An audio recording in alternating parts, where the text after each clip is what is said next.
let's jump in. Well, if you have specific questions, we'll touch on your specific questions first, and then I'll branch out to more team stuff.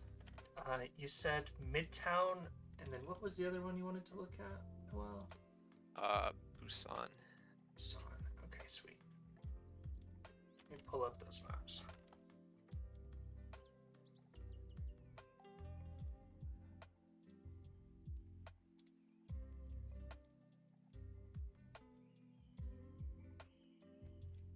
Any preference of order? I think Busan first, because that's probably the quickest one. Okay, sounds good.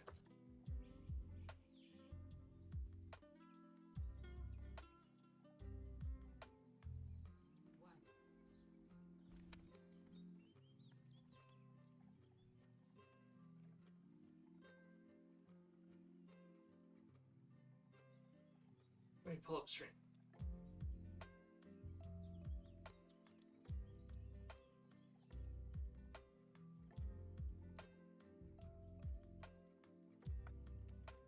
Can you see everything okay? Yeah, that's good. Alright, let me know if it ever gets blurry. Anything specifically you want to look at? I believe you ran Tracer for most of this with the exception of Sombra? Were you the Sombra or were you the Mei? You were the... Sorry, no. Sombra. On Mecha. Sombra. Okay, sweet. Alright. Did you have a specific point you wanted to look at? Specific questions? Or just general? It's general. Okay, cool.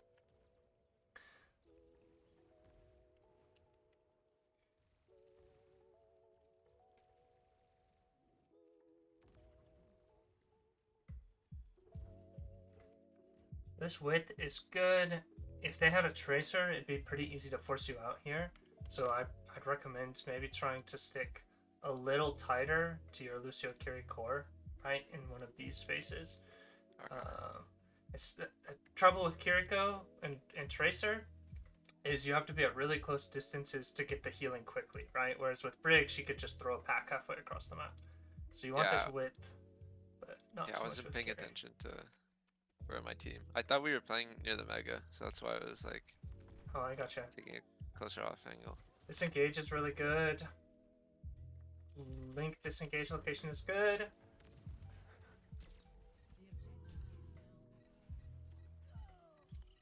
Yeah, nothing too much from first fight. Were there parts of the map that felt off to you? Or just hard comparatively? Maybe Mecha based, the Sombra? I think like towards the end of what's the map with the drum? Sanctuary? Is that it? Yeah, it was like towards the end of Sanctuary. I don't really know what was going on. Yeah, let's jump over and look at that, because I think this round was relatively clean. We got some nice wide shots. All right. This is a solid map for Tracer, but you're also playing into a rather difficult composition to play Tracer against, right? Yeah. And that can cause some problems. Mostly, it's just going to come down to how fast we execute as a team, which is going to give you your opportunities, right? When Korn has put his bubble down, that gives you a lot more freedom in the other team's backline. So I think we've talked about Tracer versus Brawl before. You're looking for that Reinhardt pressure. It looks like you're getting it here. And it's really hard to engage into them. That's what Korn was calling, I think, mid-map. We want to bait them point, and then we can go.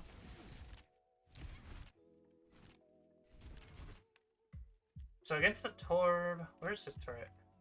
You want to find a way... It was like right in front of him. Okay. Is Ryan shielding that? Because the sooner this turret goes down, the better. It's the same as like early fight against a Sombra. If you have the time, sometimes even if you don't have the time, it's good to try and find that translocator. With a Torb, the earlier you can break this turret, better, especially as Tracer, because it's going to let you get in the backline. So in this downtime, if you scout the Torb, right? We scout the Torb, maybe you look for this sort of blink and breaking turret if you can find it, right? You know they have the torb, you're hunting the turret, kind of like you would hunt a translocator, which means when the engage actually happens, we don't have to deal with the turret. But this default of shooting the run is good. We almost break the turret. Let's see how this goes. So the multi-pronged engage is good. Your engage is good.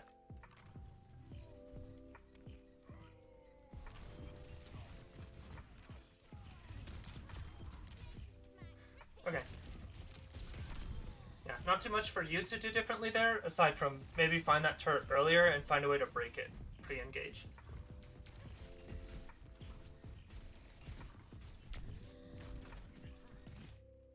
Turn the volume down. I can't hear it. So. Yeah, I know you can't. It's like, for me, it's really distracting sometimes to have it up. So we have this pressure. Was there an opportunity for you to contest, actually? So we get... This is a great Ana kill, by the way. That's an example of playing opportunistically, and we're going to get the second off of that. Really good stuff there, Noel. We wish Korn hadn't gotten picked. Oh, if the turret's not there, maybe you can go kill Reaper. I don't think there was a chance for you to full contest, but maybe if you can stall this, keep them from getting the point cap, that's really valuable for us. The rest of this is just an extended fight. Who was the first person you killed? It was Ana. Right, so if that fight dragged another 5 seconds onward, you start drifting towards their spawn a little bit more in case she's completely alone, right? Yeah.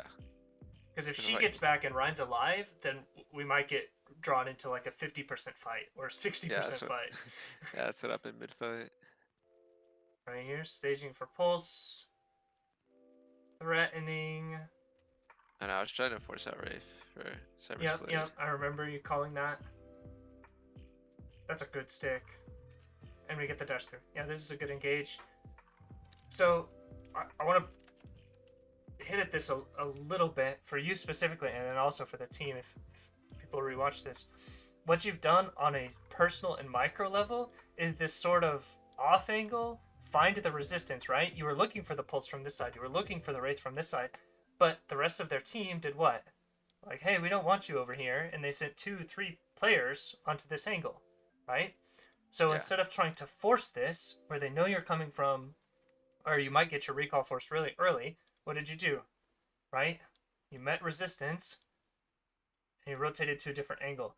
This is so powerful from a solo perspective, but even more so when it's executed as a full team, right? So if we're on Brawl, or even any composition, if we meet a lot of resistance, don't be afraid to kite and bait that resistance towards us, because what that also gives us, right, is because you drew them into kind of this narrow line that they were following, how much easier was finding this pulse on the corner, right, compared to if everyone's just wandering around in these spaces. You're setting yourself up for a good play there. Good stuff.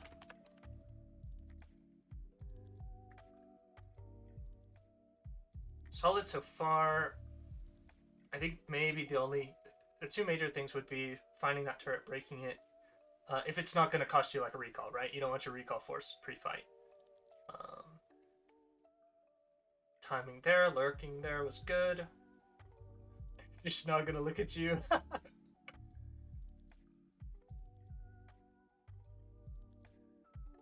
I think that was probably an unnecessary recall, just based on where you were positioned.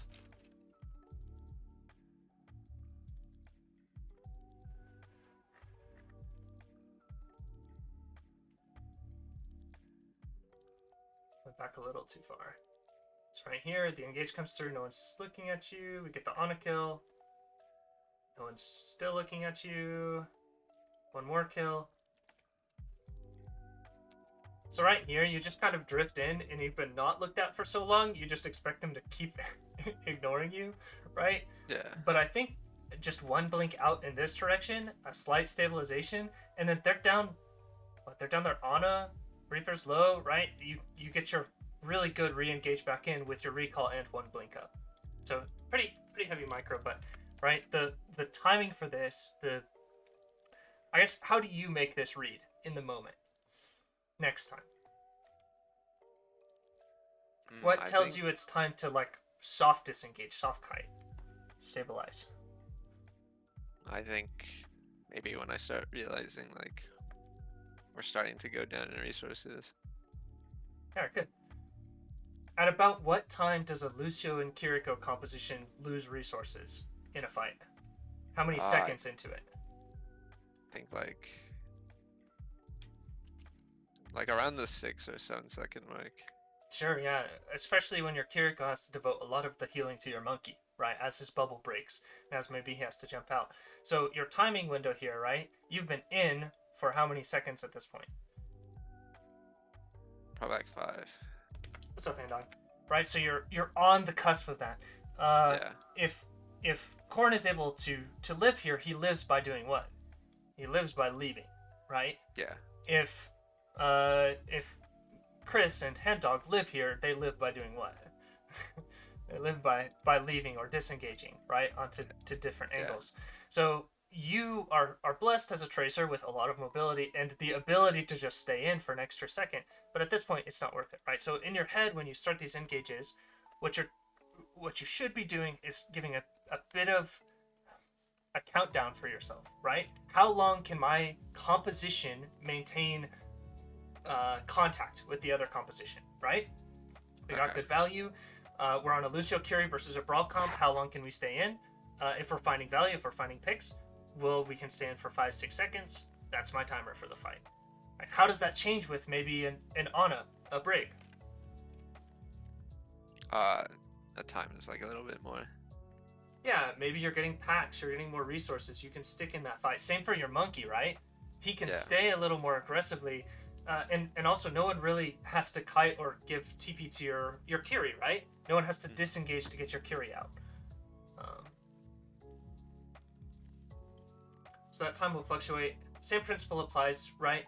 As maybe even a Mei in a Brawl comp, right? Or a Reaper in a Brawl comp. You give yourself that timer. How long can my Rein stay in? How long can my Rom stay in? This is good. Found the turret mid-fight or early fight. This is where we rotated in right side. And from a team perspective, right? We touched on this a little bit, but I'll give the top-down view of it. This fight, we don't scout exactly where the Ana is until way too late. Part of this is on you, Noel, right? Yeah. Getting a read on where the Ana is probably one of your most important things. Your two most important things to pre-fight are Ana position and turret position, because that's going to tell you your pathing. If you know turret's here and you know Ana's here, and one of your responsibilities is some form of killer pressure on Ana and killer pressure on turret, right? Do you rotate here? You probably want to come from this side, and since as a composition we kind of want to stick together or in relatively close proximity, what does that tell you about where the rest of your team should rotate? Probably man. This way, right? Or this way, just straight through. Okay, so you as the scout in this composition can even be the call for our rotation. Does that make sense? Yeah. Hey, I need to go this direction. Let's go left. That's where their Ana is. And that call needs to be made with pretty high tempo, right? It's taken us way too long to find this. Where do we end up fighting? Right, we end up fighting in this kind of in-between space. Ryan is called as the target. Ryan gets bubbled off. Now, if this were a Winston who had jumped in and we bubble him off against like an Ana, that's pretty good for us, right? But because it's a Ryan, he has so much sustain, so much shield, we're not going to find anything. And we get drawn into this long, close quarters fight, which we actually do a really good job stabilizing out of. But what percentage are we at? We've just burned nearing 80. 25%, which makes this last fight, right? And then where do we come from? Right? We get this excellent engage onto right side, but at this point, you're extremely disconnected from the dive. This is a symptom of not scouting about 20% ago, not scouting where their backline was, not scouting the turret location, right? Because this easily could have been flipped, right? For some reason, their Reinhardt could have been over here and Ana could have been here, in which case, where do we want to be? We kind of want to be on this side, right? So we're close to punish the Ana, get on top of her.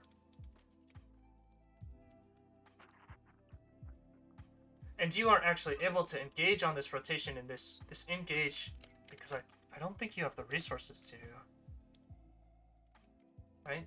Take this kind of longer fight. Your recall's already forced. We've used beat. You're 5 HP. So while you're stabilizing, the rest of your team is already in this rotation, right? You miss out on the speed boost, and you miss out, like, your carry just TPs, and then all of a sudden you're stuck 1v1 with a Reaper, which you don't want to be in this 1v1. All of this it's as simple as finding the Ana and calling a rotation for your team, and for you. Okay.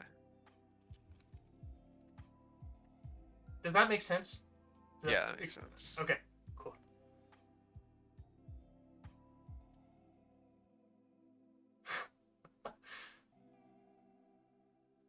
I feel like you lose DPS blossoming a monkey, right? Pretty sure you lose DPS. Yeah. Rather than just shooting him. This I don't. I just tunnel vision. Unlucky. I'm pretty sure I did that on our team in the spring at least 2 times. It happens. Just gotta stay concentrated. Most important things. What do you think the most important things to look for here are with a Sombra Reaper versus a full Brawl? May Brawl, Rhine Brawl. How do you find your value? Probably they're either hacking the tank or trying to like bait cooldowns. Okay, good. How wide or on what angle should you be playing? Should you be playing across from your team to the soft right, soft left flank of your team? Where do you want to be? In this case, probably soft left. Okay. So you immediately find the hack. This is great for your team, and I'll probably cover this in a little more detail later, right? In this moment, we see 5 people running across at us, and as soon as we see the Mei, as soon as we see the Rhine, we should recognize that we don't want to be in a close quarters fight for a long period of time. They're gonna win, right? Just because of sustain. We might actually have more burst and more damage, but they're able to sustain through that better than we are, right? So as soon as we see this from Corn, from your perspective, if you're watching this back, right, this is your rotation. Just rotating around and finding a different angle. And look at how much space you might have bought, especially if Hand Dog's coming back up to amp, speed amp, right? We get amp speed back right as we're rotating around, and boom, we're in. For you, Noel, right, this initial hack on Rhine is probably what saves us from getting immediately annihilated, right? Because Rhine is hacked, he can't be as aggressive, especially with Cyber holding a really good angle. When we're in a longer neutral, maybe we're cycling a little longer, or they're in rotation back, what I'd actually like to see you try at least once or twice is the hack on Baptiste and some sort of pressure on Bap, right? Yeah, that's what I did during one of the fights. Okay, cool. Let's see if we can find it. Fight. Because our composition thrives in these fights where we get to int and live, right? We go in, we thrive off of our cooldowns, off of our damage, and then everyone makes it out, right? We only get one int here before we died, right? Which makes it really hard for you to find value as the Sombra and really hard for Cyber to find value as the Reaper. As well as Korn on the Ramatra. Because he wants, ideally against the Reinhardt, he wants to run in with his shift, back up, and then run in with his shift again.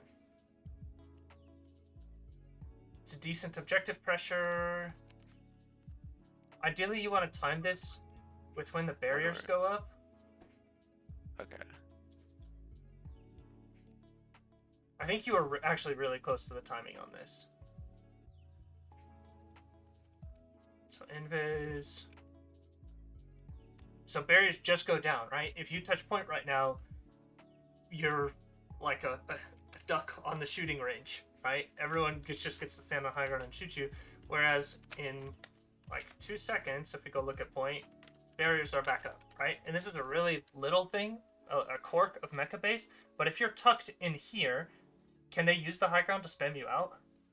No. So what does one of them have to do? Drop. Why is that really good for us? Especially if your translocator is like right here. Yeah, because then it's an even or we're up one. if Lucio drops, they're screwed if we speed into them, right? They have no kite, and especially if you TP back, we're taking this 5v4, right, on high ground, and Lucio has to rotate back up. So, really small thing. The idea to go for objective pressure in our team's downtime is solid, but it's like a slight timing thing. That's very map specific. Same thing for a Tracer, by the way, right? It gives you that little bit of extra longevity. This is good. Pressure on BAP. No one's turning around. He barely gets the lamp in time. But again, we've lost our Ramatra on the very first engage. Let's actually look at why that happens real quick. So, you walk out corn, and what do you see? From your POV, this is what you're looking at. Are you meeting resistance? I think maybe, right? I think you've met some form of resistance from the enemy team. So your immediate response should be either to try and bait this wall, right? By immediately running back in and following through on that plan, rotating into this underside, right? We've talked about scouting so much. You need to scout where supports are. You need to scout where the enemy team is. In Brawl, that scouting comes down to essentially where the other team is as a block, all right? So if we all stack under here, right, you kind of test the waters, you see where they are, you see where their resistance is, and then you start this rotation, and then just kind of chill here for a second. Let me go from this POV. What sort of information does the other team have, right? They've just seen Ramatra up here, and then they've seen their Ramatra and Lucio go this way, probably with the rest of the team, and now your team is standing in about this space, Corn, right? Do they have any way of scouting this space? Behind the wall, I should say. It's gonna be hard, right? So in order to scout that, they would have to push in, which gives us an advantage, or wrap all the way around. They're working off of guesswork. Then we can explode from this kind of back cubby space, either out again or out again, right? Before they're ready for it. We're disguising our rotation. We're disguising which way we're pushing in by kind of threatening engage, seeing where their resistance is, and then obscuring our rotation. And specifically Mecha Base is really good for this, because a lot of teams will immediately how many times have you done this, Noel, right? You see the other tank be like, nope, I don't want to fight here. Where does your whole team rotate in ranked? Right side.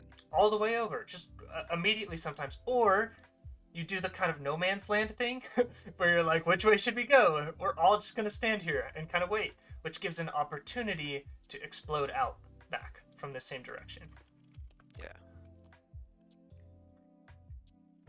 So that's what we should have looked for, because we didn't meet that resistance and kind of rotate off of it.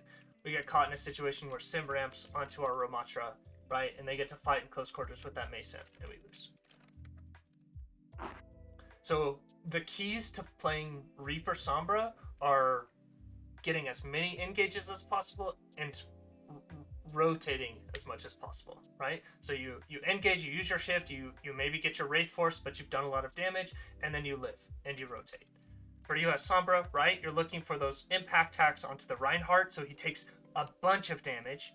And this is, I'll cover this a little later in the VOD, but this is such a key part of dealing with a Brawl comp. If the Reinhardt is never pressured, right, and subsequently his Baptiste has to use Immor to save him, or Baptiste has to use Shift, right? By pressuring Ryan, we're forcing a lot of Brawl's resources out. Maybe even the wall comes up. But if Ryan is never pressured, then all we're really baiting out is like Cryo, maybe Bap Lamp to save himself, and then when we engage, Ryan has full resources, Shield to just swing on us.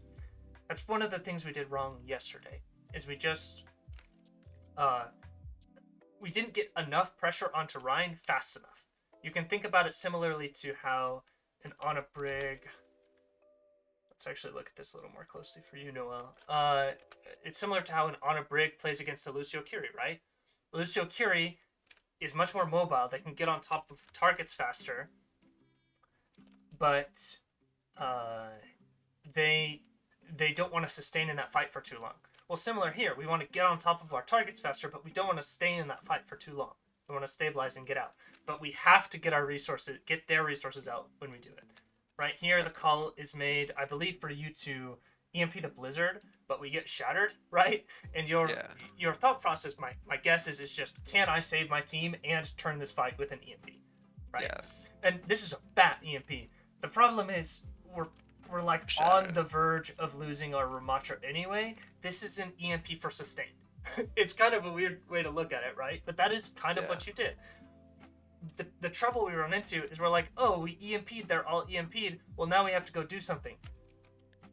Should we be going and doing something? No, right? No. We should be using this little window that, Noel, you gave us to draw this fight out. If we all go in and we die right now, how many ults do they have? 3.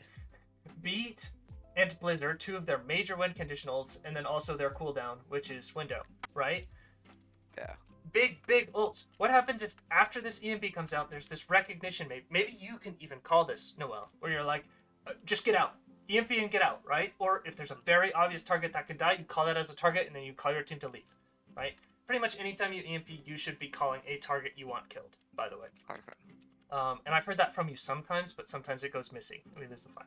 Right, so EMP hits, we recognize we're not going to kill anything, and everyone is still low. If we disengage this way, what we may force, we might still lose the fight, right? But we force a window here, maybe, right? We force them to chase us down in Blizz. We force them maybe to beat, to continue to push, because look at their health bars, right?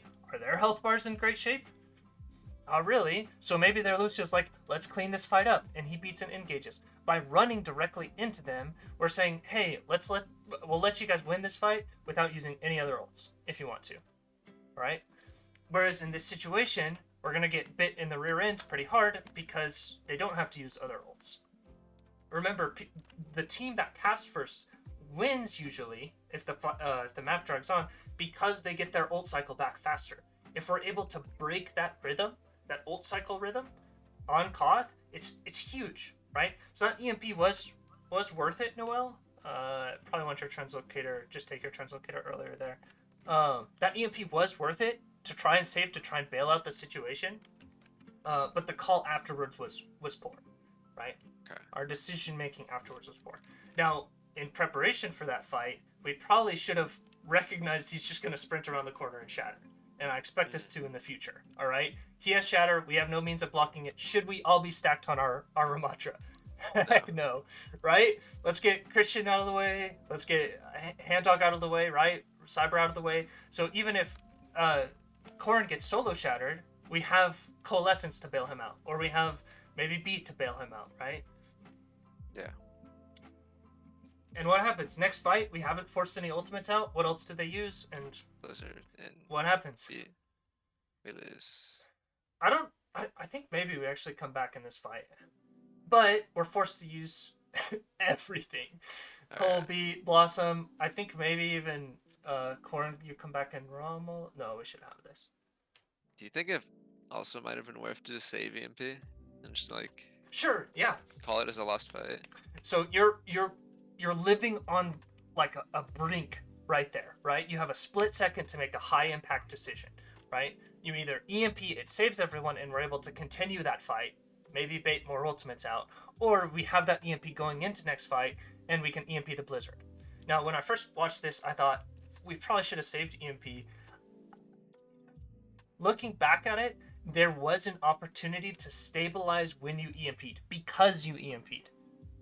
Right? Yeah. They were all low. Their Rhine had no shield, right? We were doing damage. The problem wasn't your EMP. The problem was what happened afterwards. Right? And for you and your decision making in the future, if you think we're probably just going to see red and int afterwards, let's just not EMP, right? Yeah. But if we're disciplined on this, if we have a default, if everyone on the team recognizes, they've watched this VOD, they recognize this EMP is to counter, it's to sustain, and we all live off of it, then it's a good decision, right? So it's in the moment, it is up to you, Noel, right? The more consistent option, I would say in 99% of situations, maybe 90%, not 99, is to just hold EMP. You use it next fight to counter Blizz, right? Maybe force the beat. But what you see from championship caliber teams, what you see from Rain, what you see or saw from Shock in previous years, they're willing to invest ults in fights that seem losable because their decision making when using those ults is really, really good. right? They respond really well to when they use ults.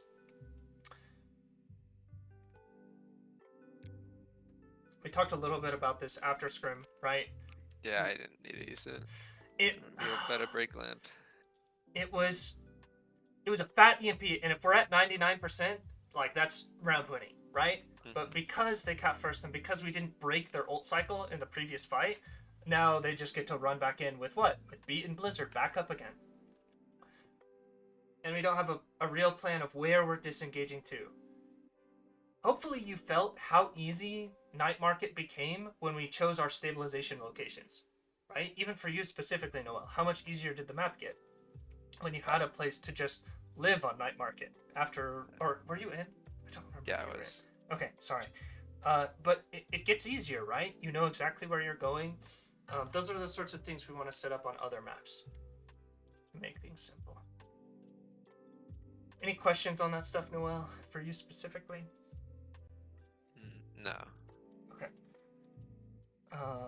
I'll probably blend a little bit of this Midtown with some of your questions, and specifically looking at you, and then also our defaults and rotations, just to keep this short.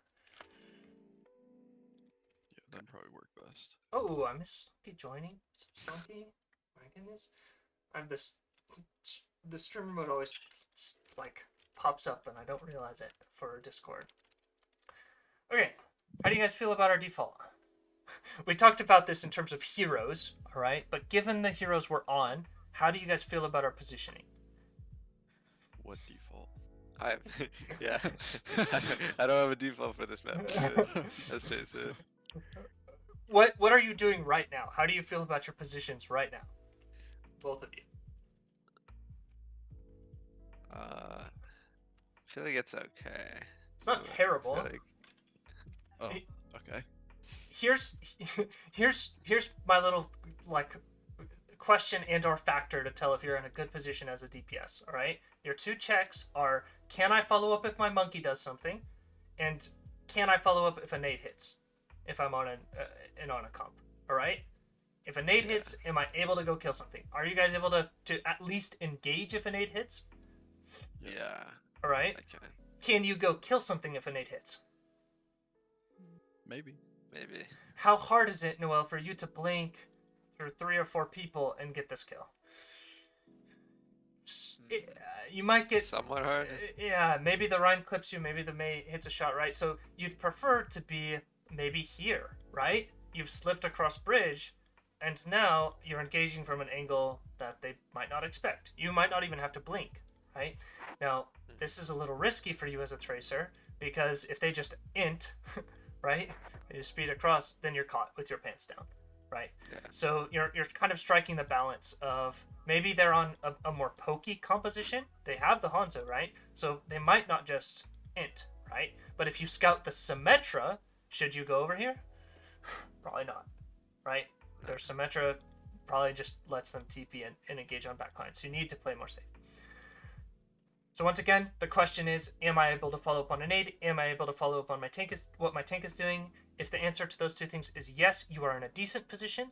If the answer to a third question, which is, can I kill something if the nade hits or if my monkey engages, right? Or my tank engages.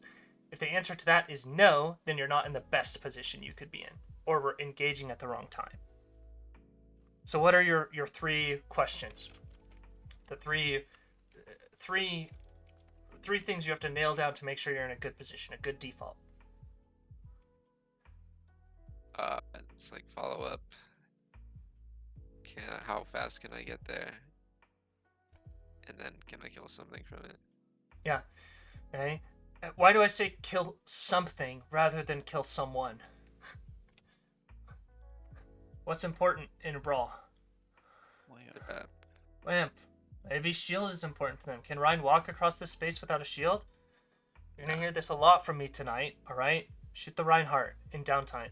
Don't let him stabilize for free. If he kites around a corner, we should be maybe swinging a little bit and pressuring. And this gets a heck of a lot easier to do if we're on the Echo Tracer, right? Yeah. We can pressure Ryan a lot better. How do we do this on a Sombra Tracer? We pressure the Ryan by hacking him, breaking, like, just shooting him a bunch once he's hacked. But but that can be hard to set up against good teams. Okay, so those are the ideas for you as DPS that you want to be following up on. All right, but now let's talk in general team composition and default positions for everyone. We'll start from backline's position and then we'll cycle. So how do you guys feel about our backline position right now? Good, I bad? feel like our backline was in a good position. Okay. What makes it a good position? The has a good nade angle, has a good disengage path. Okay, yeah, good, right? Good disengage, good stabilization position. I think we will, if we're going to run the dive, we're going to run Brig with it on this defense, even though there's this temptation to run Mercy with an Echo in the future, right? It's way too easy for Mercy to just get spammed out of the sky, or you drag your Mercy a little too far. Where packs provide a lot of the same utility, but also one major thing that Brig allows is actually whip shot in this composition against a Brawl, right? Why is whip shot so freaking good against a Brawl? Does Ryan want to have his shield up the whole way? Boop, boop. Boop it Yeah. back.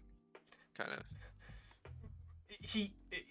How slow is he comparatively if he has a shield up? He doesn't want to, but He doesn't the want Brig to, Boop's but- gonna force it. Right? Or like Yeah. a Lucio Boop kind of thing. Okay, there we go. Yeah, this whip shot gives that little bit of breathing room, right, for your supports to play around. And then also, as the fight drags on, Brig can even potentially brawl into the other team, right? Whereas Mercy, like, if you're on Echo Noel and we have a Mercy, you need to be killing everything. Like, everything all of the time. Did you watch I think it was Eichenwald, where Proper ran Echo with a Mercy pocket, right? And he made it look good. But why did he make it look good? Proper go kill. He killed like 3 with stickies every fight, right? Yeah. And it was, how early into the fight was it? Did he spend 20 seconds finding a kill? No, it was very quick, very immediate. So if we're gonna run the Mercy, there has to be a tempo and urgency to go kill something, right? I think that's a problem. Who else can do that? I have no doubt you can. All right, but when we did run the Echo Mercy, and I think we ran it on maybe attack a little bit, right? There wasn't that urgency. It was kind of just like, oh, we're poking, right? I have the Mercy pocket, da da da. You need to like make the Mercy valuable. Trust your mechanics. You have good mechanics on that hero, right? And if you don't feel confident in it, go grind. If we're gonna run this comp, all right? It's safer to run the Brig because we have that whip shot, and it provides a lot of the same utility to your Echo. Right? The packs are great for Echo. So we have our supports kind of default. I actually really like this Drift hand dog. Forward into the fight, we talked about that a little bit in coaching notes. In terms of our Monkey's default positioning, how do you guys feel about our Monkey defaulting here? Is that low ground or high ground? That's high ground. Like, he's like, Corn was high ground, yeah. gotcha.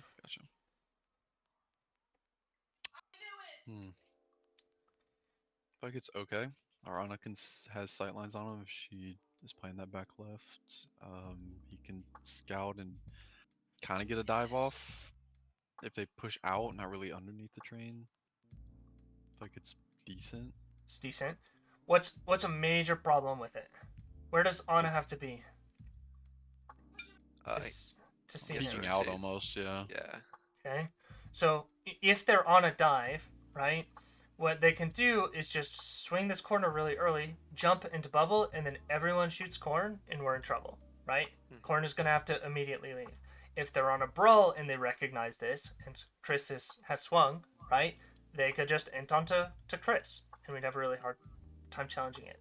The tricky thing about setting defaults when you're on defense is that you have no idea what the other comp is going to be, right? Yeah. Are we playing against a Brawl? Are we playing against a dive? Are we playing against a poke, right?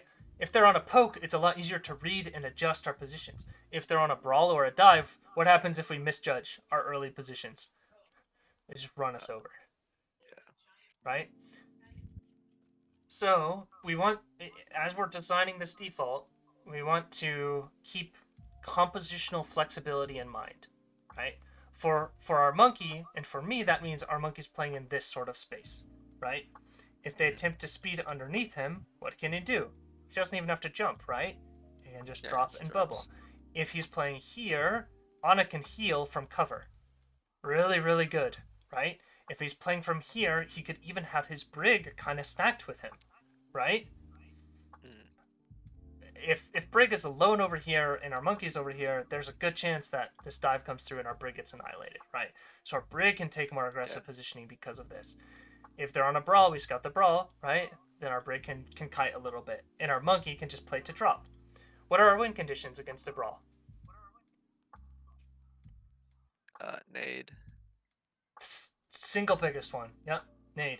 In a Nade longer hack. fight, let's consider that we're on the Echo comp. All right, we'll focus on that for now. So Echo Tracer, what are our win conditions? Nade. If we force the cooldown. If I get a kill.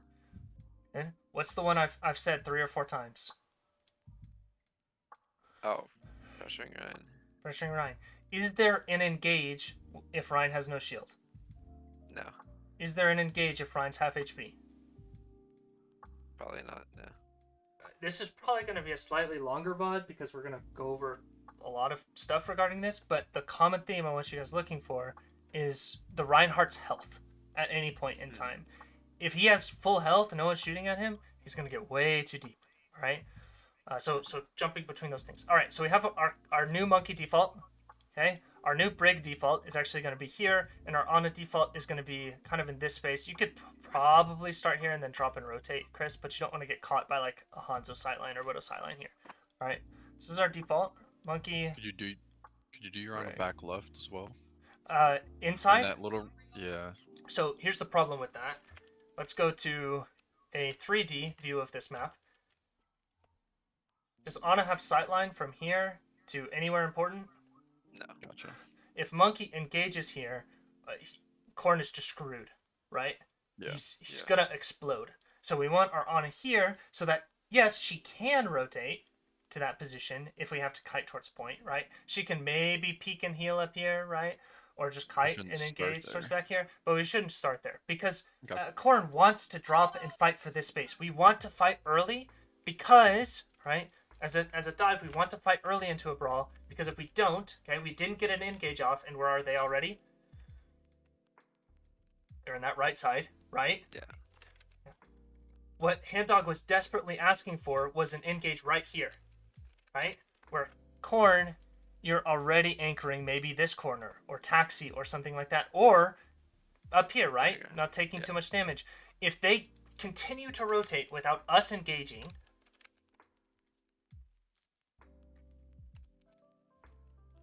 this puts so much pressure on Chris and Hand-Dog to now make really good decisions, all right?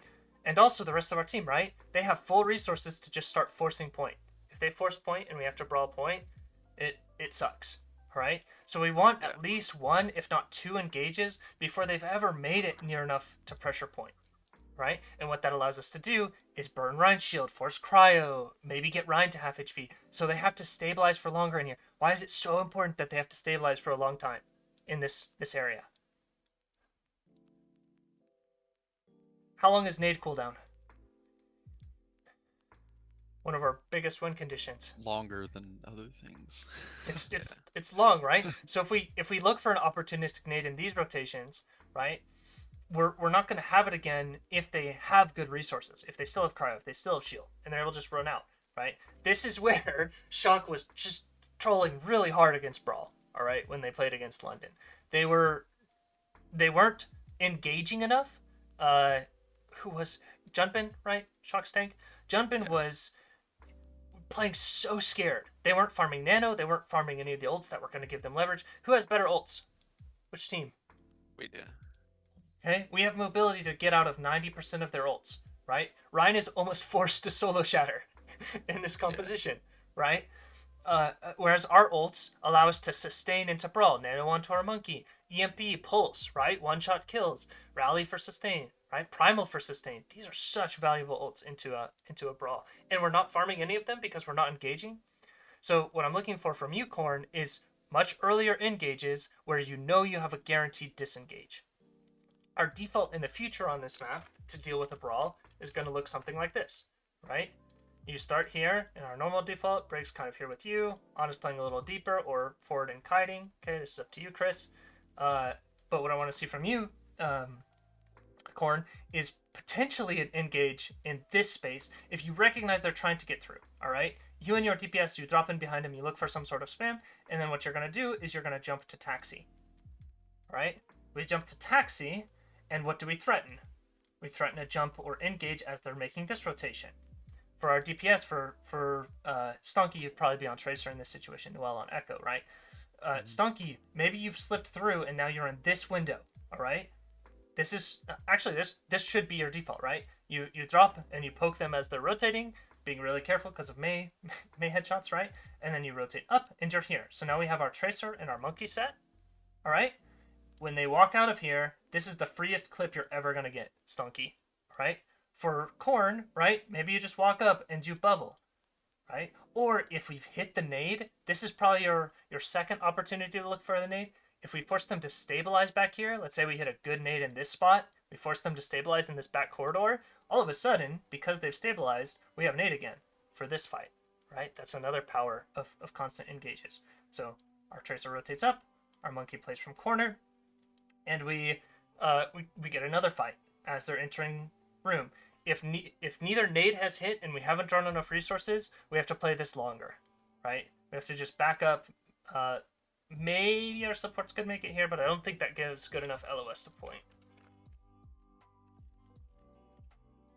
Yeah, so if Corn engages and gets split to like here, this is why we don't want our Ana on this high ground.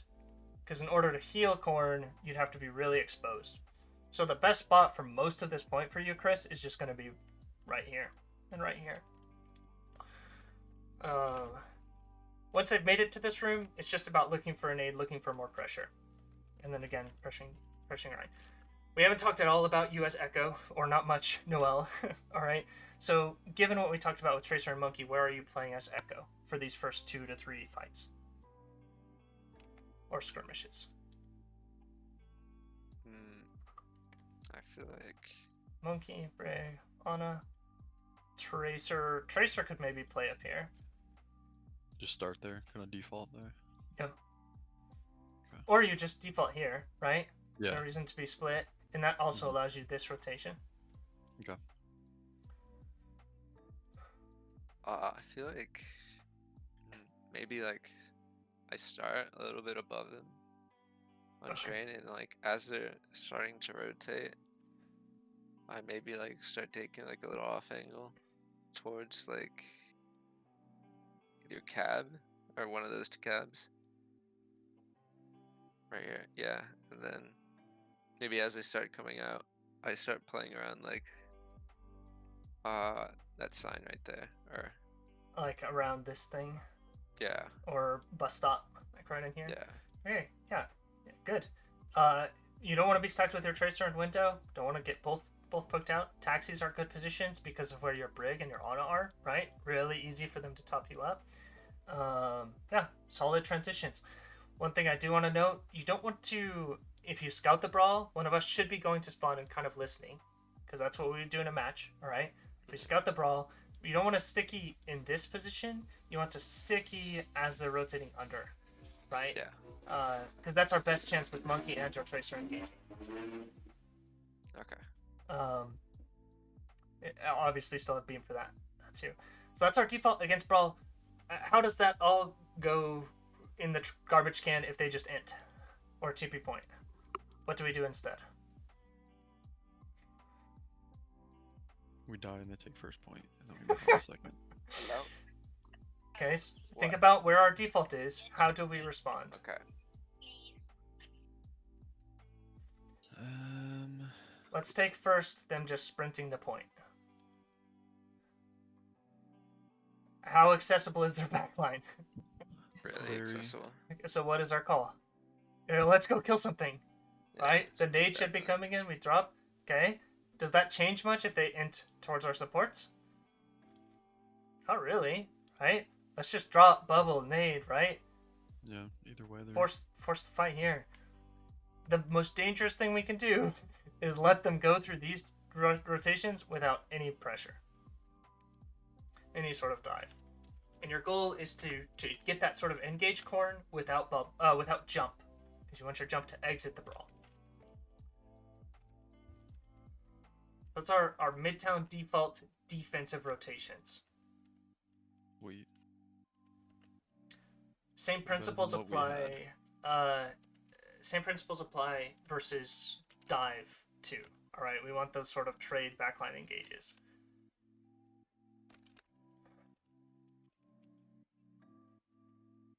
Decent backline rotation.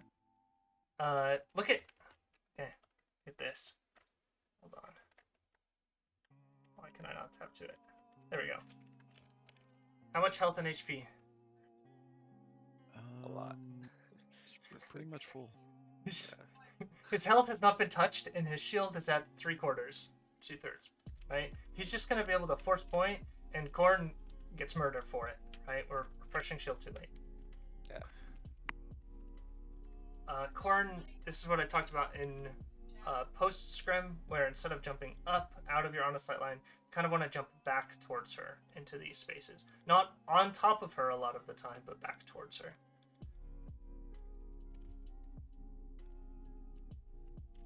Did we sit on EMP for a while here? I feel like we sat Yep. on EMP. I think there was a couple of times we tried to go in and we lost. I think there was one time we lost one. And then I don't remember the other time. Hold on. You're asking for When too do you decloak here? Got 90, 92.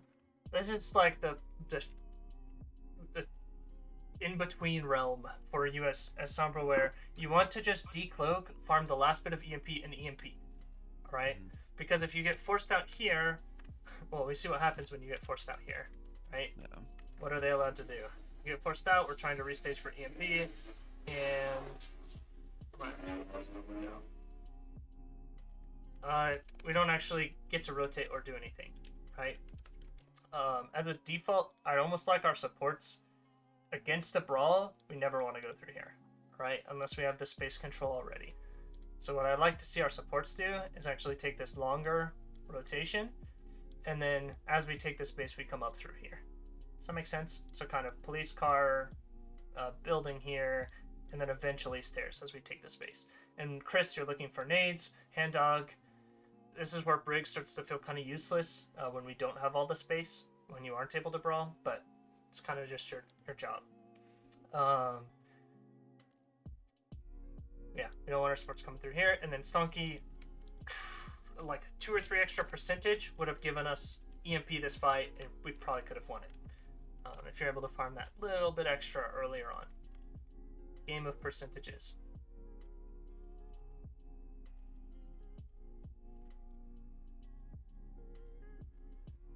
Why were we not able to set up after first point?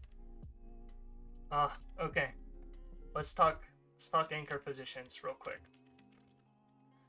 So you guys know how on King's Row, right? OG map, there are the kind of default anchor positions. You've got the first fight at Arch on King's Row, and then you've got the fight kind of halfway through second, and then you have the fight at the very end of second.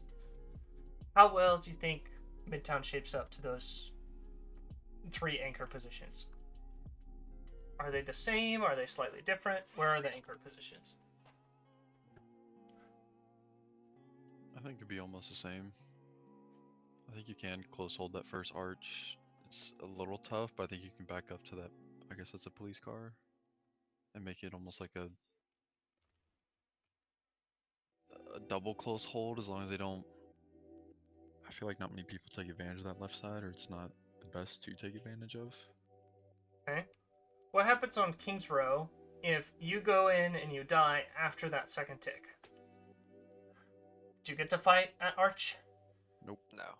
Okay, so same principle applies for literally every hybrid map, alright? If we stagger out and die, fighting for this tick, fighting for first point, there has to be an understanding that we lose one of our fights on second point, right? And on some second point hybrids, this is a hugely impactful fight to take, right? So in this specific instance, Hen Dog, Chris, and I think maybe Noelle, you're alive. I don't know where you are. Yeah. Yeah. Either die or get out really early, right? Just go and die because you're gonna stagger and we're gonna lose a fight. Really, really valuable, right? Now, this is one of our map focuses for the week. We're gonna take a little bit more time and talk about defaults here.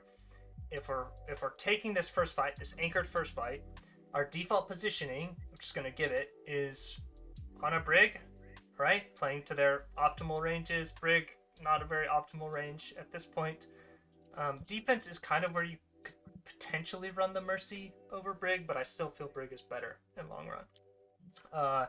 Then we have our Tracer, we have our Echo, and we have our Monkey kind of lurking between these different positions. Okay? Why this default? Well, if they're on Brawl, and they try and push through, and we have a Tracer and Echo, a Monkey, and then Ana here, what happens? So you just It's the through kill and going box. back line again. Kind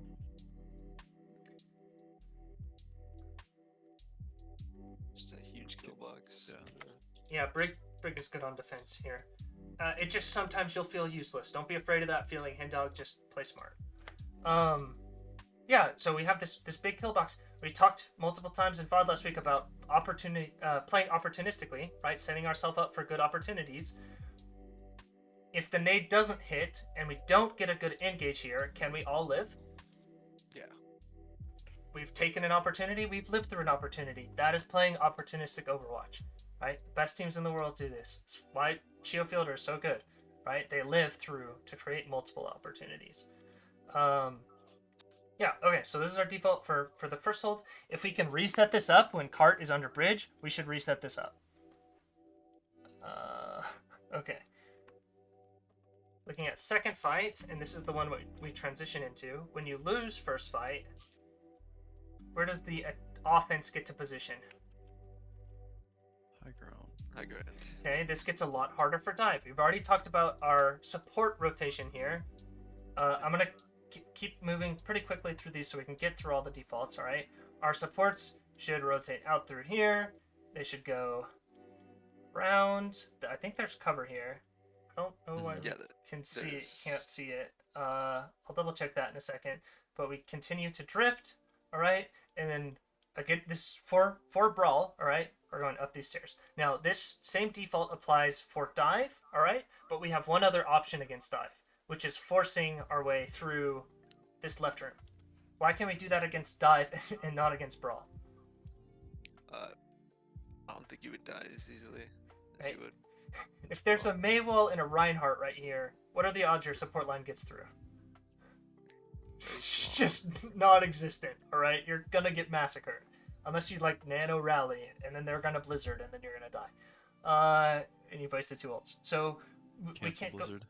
go... Alright, you hack the blizzard. EMP the blizz. Big. Alright, you're the best players in the world. You make it work. Alright? We want defaults that don't force us to burn ults or be the best players in the world. Eventually we want to get there, alright? We'll get there with time. But against the dive, how does that change? Right? Maybe there's a monkey here. Maybe there's a Hanzo spamming from high ground, Sojourn spamming from high ground, those sorts of things, right? But is any of that insurmountable? Not with a good jump from our monkey, right? Our monkey jumps from main and our supports swing through here. Maybe our Tracer enters from this side.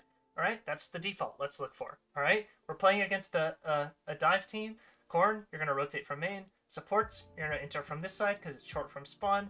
And then Noelle, you'd probably still be on Echo at this point, so you're stacked with your Close supports. left. Yeah. Yep, excellent. Stonky on the Tracer, you're either marking point, all right, depending on how far point has gotten. How far is point in this situation? Way back here, there's no reason to mark point. The space is more valuable, all right? So what you're going to do is you're going to cross as Tracer, and you're going to look to engage from this side. Why is it so important that we have this angle and this angle engaged from? Because it only gives them like one real retreat. If we have 3 people walk through this hallway, 4 people walk through this hallway, and no pressure from main or this side, what happens? Monkey bubbles Hanzo storm arrows, right? Like, Yeah. this sucks to get out of. But when this jump comes in from Corn, right? Bubble comes down. Maybe we talked about this yesterday, Corn. Maybe you jump and you stand on top of this and you bubble on top of this, right? Your Tracer slips through from this side. What does backline have to look at? What does the Hanzo have to look at? And dive. He has to look at the Monkey. people who are about to kill him, right? Yeah. And that gives an opportunity, Chris and Handog, for you guys to walk out and nade. This is a 3-2-1. This has to be a 3-2-1, all right? Because if our supports go too early, they have to nade to sustain. They have to whip shot to sustain, pack for sustain, and also, Handog, you won't have LOS to Noel, as Noel you're engaging from above over here, right? So we want our Brig and our Ana are playing opportunistically. They're not walking all the way through here, but they're looking for this like nade angle here, right? And for packs onto our Echo. Our tank, our DPS are going to clear this space, and if we get the opportunity, right, we force enough resources, our supports rotate through. That's against dive. That's our default against dive in this situation, this kind of second fight setup, right? Against Brawl, we keep our range, right? All of this comes down to the way we're coming up with these defaults is really easy, all right? All you have to do is think, what is the best range of my hero against their hero? What is the best range of Ana against a BAP? Far away. Far away. What is the best range of Monkey against the Rhine? Kind of a tricky question, okay? But let's think in bursts, all right? Who has a better burst space creation?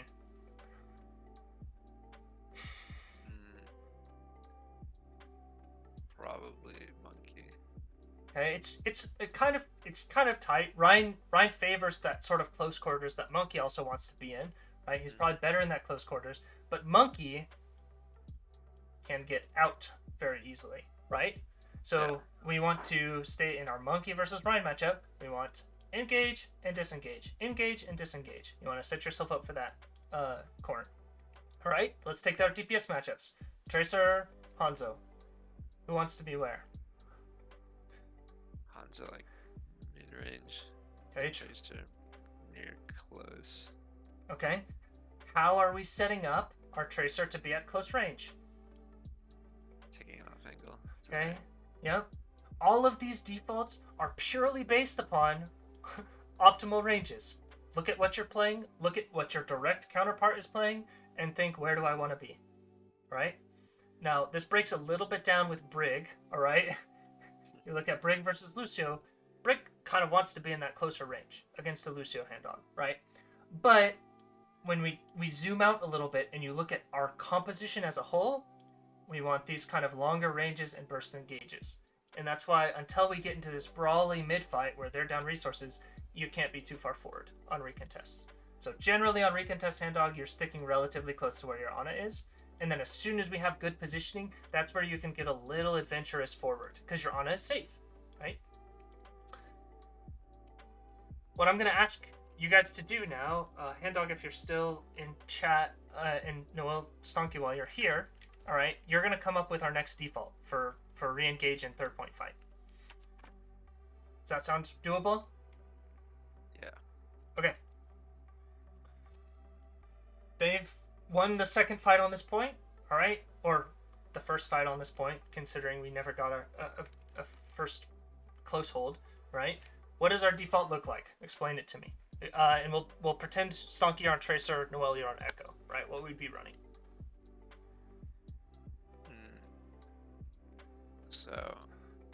So are you still assuming that the car is like about to reach the police car? Everything is identical except Noel is on Echo and Stonky you're on Tracer, right? And yeah, everything's identical. So, I would say our backline probably right side of to where we are. Okay, so Tracer. defenders right? You're talking about right here? Yeah. Okay, and good. Tracer left, like starting to approach the high ground. Full left, starting this rotation. Okay, that's where we have our Tracer. And then our Monkey mainish. And then our Echo probably near the window on top, like rotating between main. So like maybe here. Where specifically do you want to be? Think about your range versus their range. Yeah, it's kind of this point's kind of a little harder because it's like Not a lot of cover, yeah, but also are they on a hit scan? no, they're not. So you don't need as much cover, right? Yeah. Maybe sticking you kind of still have a range advantage, right? Mm-hmm. Echo's weird. You're good in close range. You have decent poke from long range, kind of in that Genji style. Yeah, maybe sticking. I don't like disengage, right? Mm-hmm. Directly over the top unless you're with your monkey. So first, let's nail down your monkey's position because that's going to dictate your position on Echo. Where's your monkey? I said mainish, but Mainish. I feel like Mainish here. Mainish here. What's the best default? so mainish where Stonky is. Okay. All the way Or no. forward here? Oh no, I mean like where Tracer is. Like if he was on Tracer. Ah, okay. Like the So front corner. monkey here. Yeah, sort of there. Why? Break it down for me. Well, if they're turning, they won't exactly be able to see where he is, and like he has like this little angle he could play on. Excellent. Does high ground have an angle to him? Not an easy one. Not really. And Right? then he's an LS too. Yep. Okay. Which means you could be where on Echo? Where's the engage happening? Like right in front of me, so maybe where Stonky is also too. So Yeah. high ground too. Stack us three together. Still be stacked on the Echo here, right? So Yeah. our split coming out of spawn is going to be this. You guys just built your default, right? This is really straightforward. And eventually, maybe we come back to these maps and we experiment with different defaults. Maybe we get a little creative and are on a brig, slip through this rotation, while everyone else takes maybe a slightly longer and bait engage on this side, right? The LOSs are still the same. We still get to heal. But at the end, where does our on and brig get to set up? High ground. High ground, okay? So there are so many different ways to approach this. The goal is just to have one consistent one, right? And then eventually we'll get around to more creative play. The key, always, range. Who's better at what range? Look at your counterpart. That'll be our default, by the way, for third fight here. That's where we'll position and fight.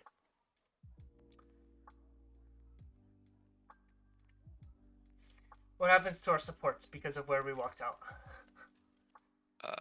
They lost LOS when the fight started happening. We also got had run over. no cart pressure, right? So our supports felt like they had to run the cart. They died cart. We lose. With our new default, we should be able to get pressure early enough and then bounce back to cart. And that bounce back should be our Tracer or Echo. What if we run on a Zin against the Brawl defense? It's a good question, Hand Dog. I'm down for it. That's something that Shock tried in one of their matches, and really the Zin is there to help pressure the Rhine a lot. Hand Dog had asked, what if we run the Ana Zin on this defense? How do you guys feel about Ana Zin against a Brawl, just in general? It's a little bit stronger. Okay, good.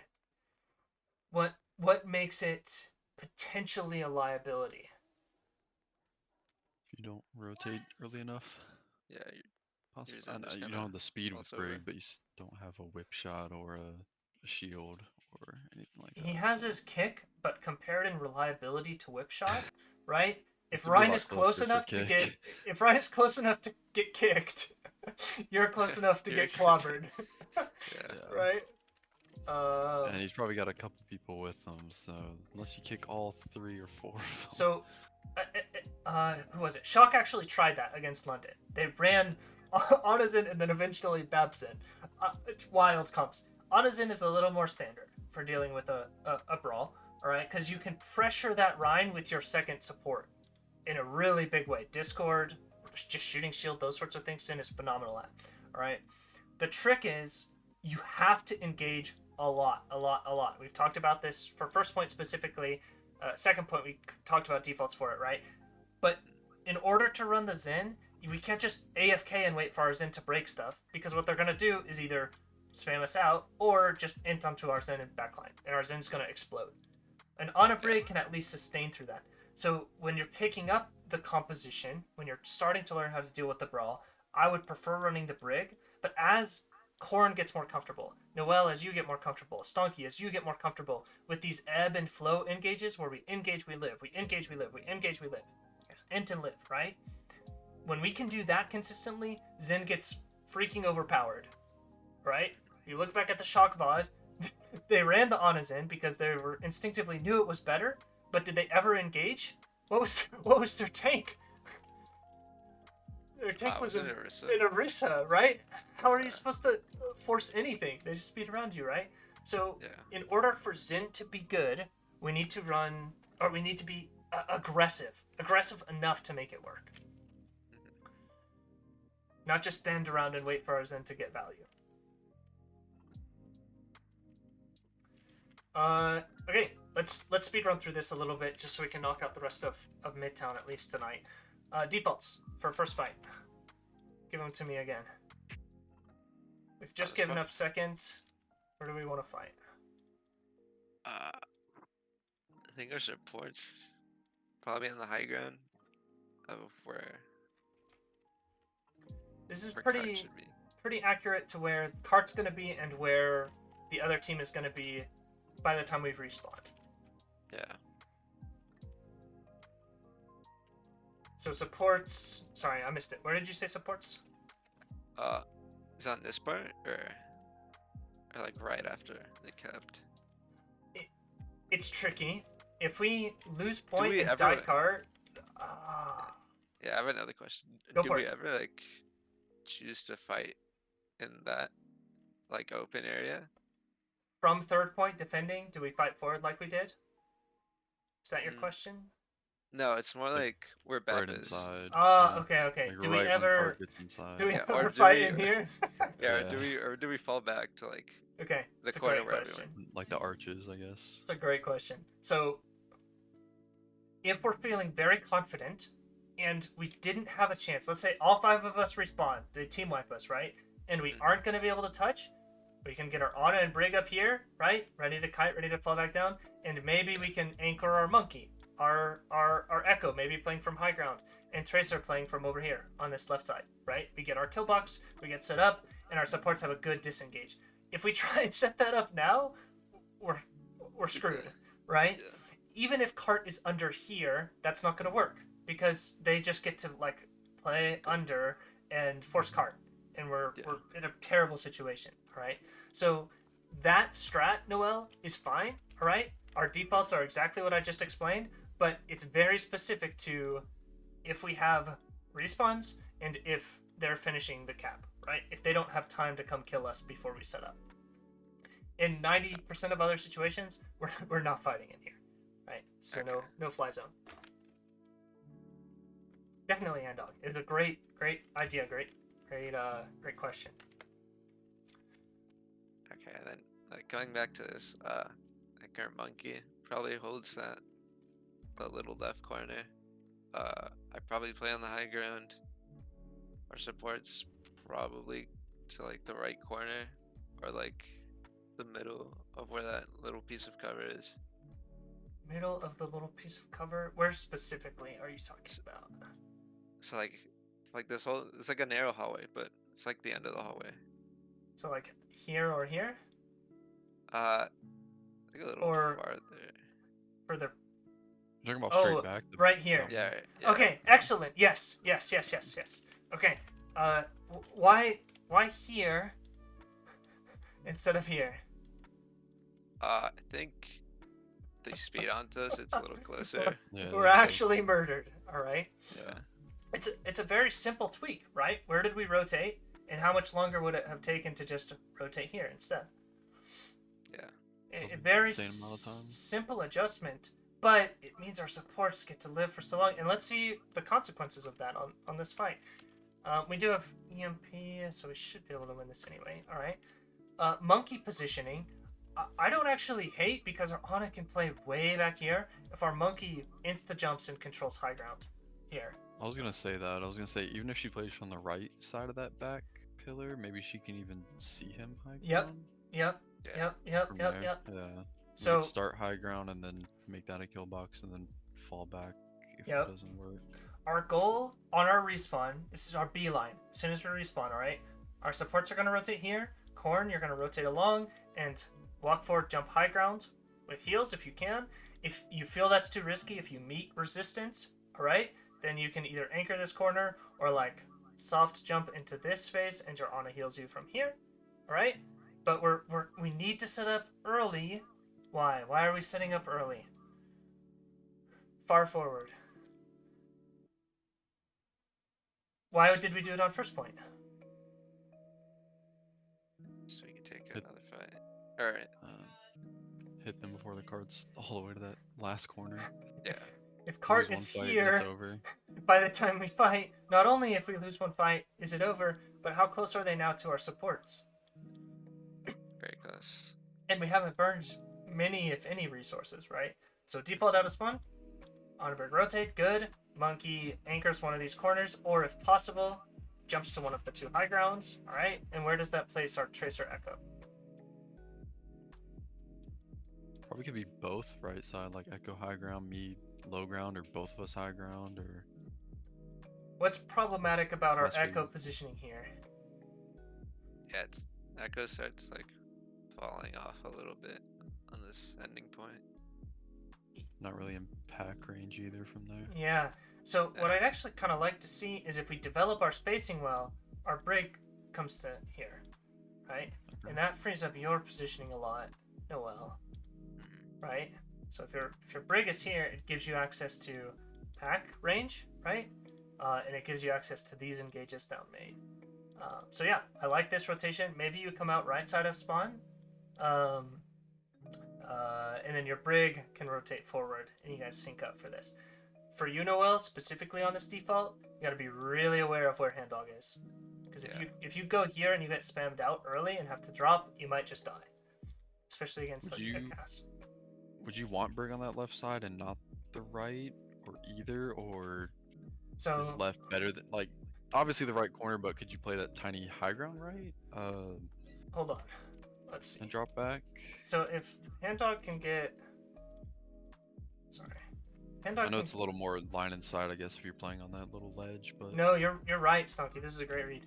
So hand dog would instead transition to this corner because it's an easier and safer disengage than this corner, which is a worse because I know they disengage. can with the Hanzo Yep. Mei, they have Yep, better yep, sight yep. lines on you, but I think left side you could possibly get rushed down and trapped Yep. back there, I guess. Yep. So left is better Mhm. if we're planning to eat like EMP and just win this fight decisively. We want our brig closer to like slip through this doorway and get into her effective range, right? But if our brig is here, she can kind of do the same thing. It's just slightly more open. This just in general is gonna be safer. You're right, Stonky. For you then, I just no, didn't know if it would be either side or like one is way better than the other, or No, you're kinda spot just- on. It's a good catch. Okay. I think you can still try and get up here, Noel, with your brig playing this corner. But hand dog Yeah. just has to be really aware of where you are, and you have to be gotta aware hit the she jump is. packs over the ledge. Yeah, yeah. Skill shots. So look at how tricky we make this fight on ourselves because of where we are and how we engage, right? The EMP is good, but Korn has already taken a lot of damage by the time he's in. The beat comes in. This was a good EMP, Stonky. We're able to kill one before the EMP comes out, and we're able to collapse. And we win this one off of really good old usage. Maybe didn't need primal. All right, so we've hit our defaults. This is kind of the last niche one for our defense. Is when card is kind of in a space like this, how do we want to set up? Any ideas? Thinking safe default, not anything crazy. Keep it simple.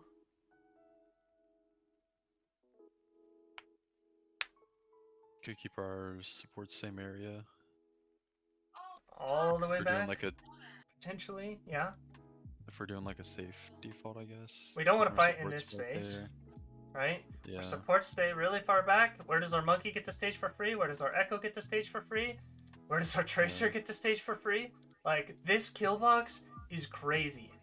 And if we play forward, play with our supports here, we're giving them an option for a really easy fight win, right? If we make a mistake. So just let's play good fundamental Overwatch, and then once we nail this down, let's get exploratory, I right? don't think our supports need to move unless it's Yeah. they get around that final corner and they have to play from spawn, or if we want to take an early fight up here. But I do want to highlight, I think this fight in spawn is a good idea if we have a plan for it, right? I think our plan developed a little too late. What we want is the call needs to be made very early corn, right? Let's hold close. Our supports are going to rotate into this space and hide. Our monkey is going to play in this space and hide. And then Stonky, you're going to hack, call target, and we nano dive, right? Support swing and LOS. Again, a 3-2-1, right? We're really sloppy on this engage, and it's going to cost us both of our supports. So that's our default for spawn hold.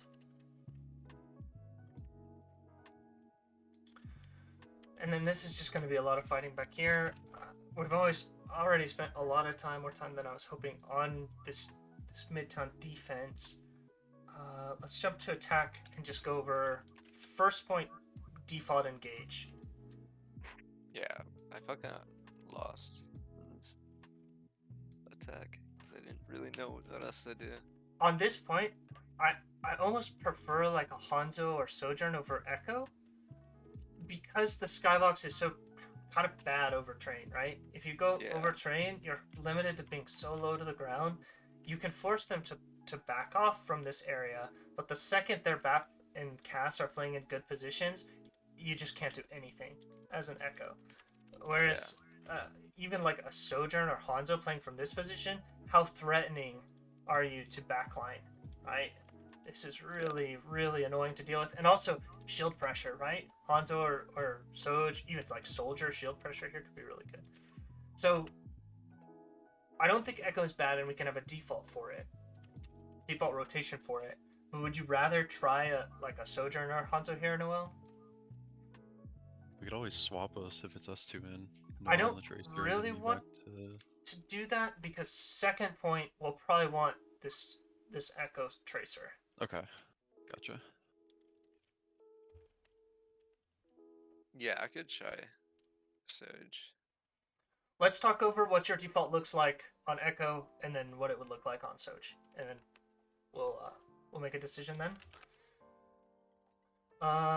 We've got very similar composition.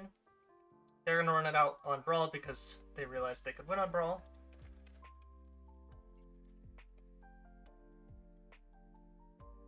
First, let's just play first fight and see how it goes, and then we'll rewind a little bit.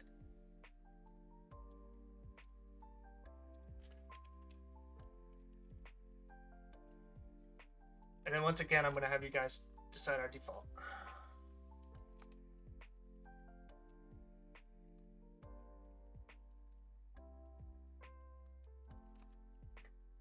What goes wrong? Did it look like we had a plan? No. Okay. And what happens if they have a Hanzo and we don't have a plan? I'm just waiting. Where are we standing? What is the most spammable angle on this entire map? That angle. Straight down main. Right? You might say, oh, this is RNG. Oh, he got lucky. No, we're just playing in dumb positions against the Hanzo, right? Yeah. Same goes for hit scan, right? If they have a Widow and we wander down main, we're going to get rolled, right? So from here, right, we've just walked out of spawn. We maybe don't even have a read on their composition. We're about to get one. Timer at the top, right? 45 seconds. What do you guys see? How would you set this up as a monkey dive? Well, let's start with support and monkey positioning.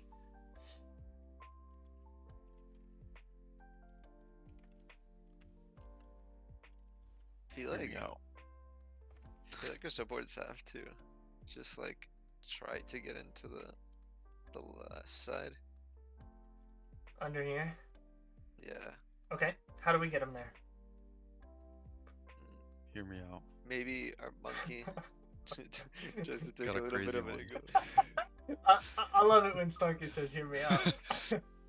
Send our Ana back, so like behind Noel, that little doorway up top, the very Okay. top. Like, well, no, like behind him, like up top of the screen. Oh, here. Yeah, we send them through there so they can get to those stairs without getting shot from main. Oh, Our right. monkey jumps. Our monkey goes main where he is now, jumps over the subway, lands high ground, and then drops back down into main while our supports rotate underneath to the mega, and they can see him from that angle. Okay, You dig? that's sick.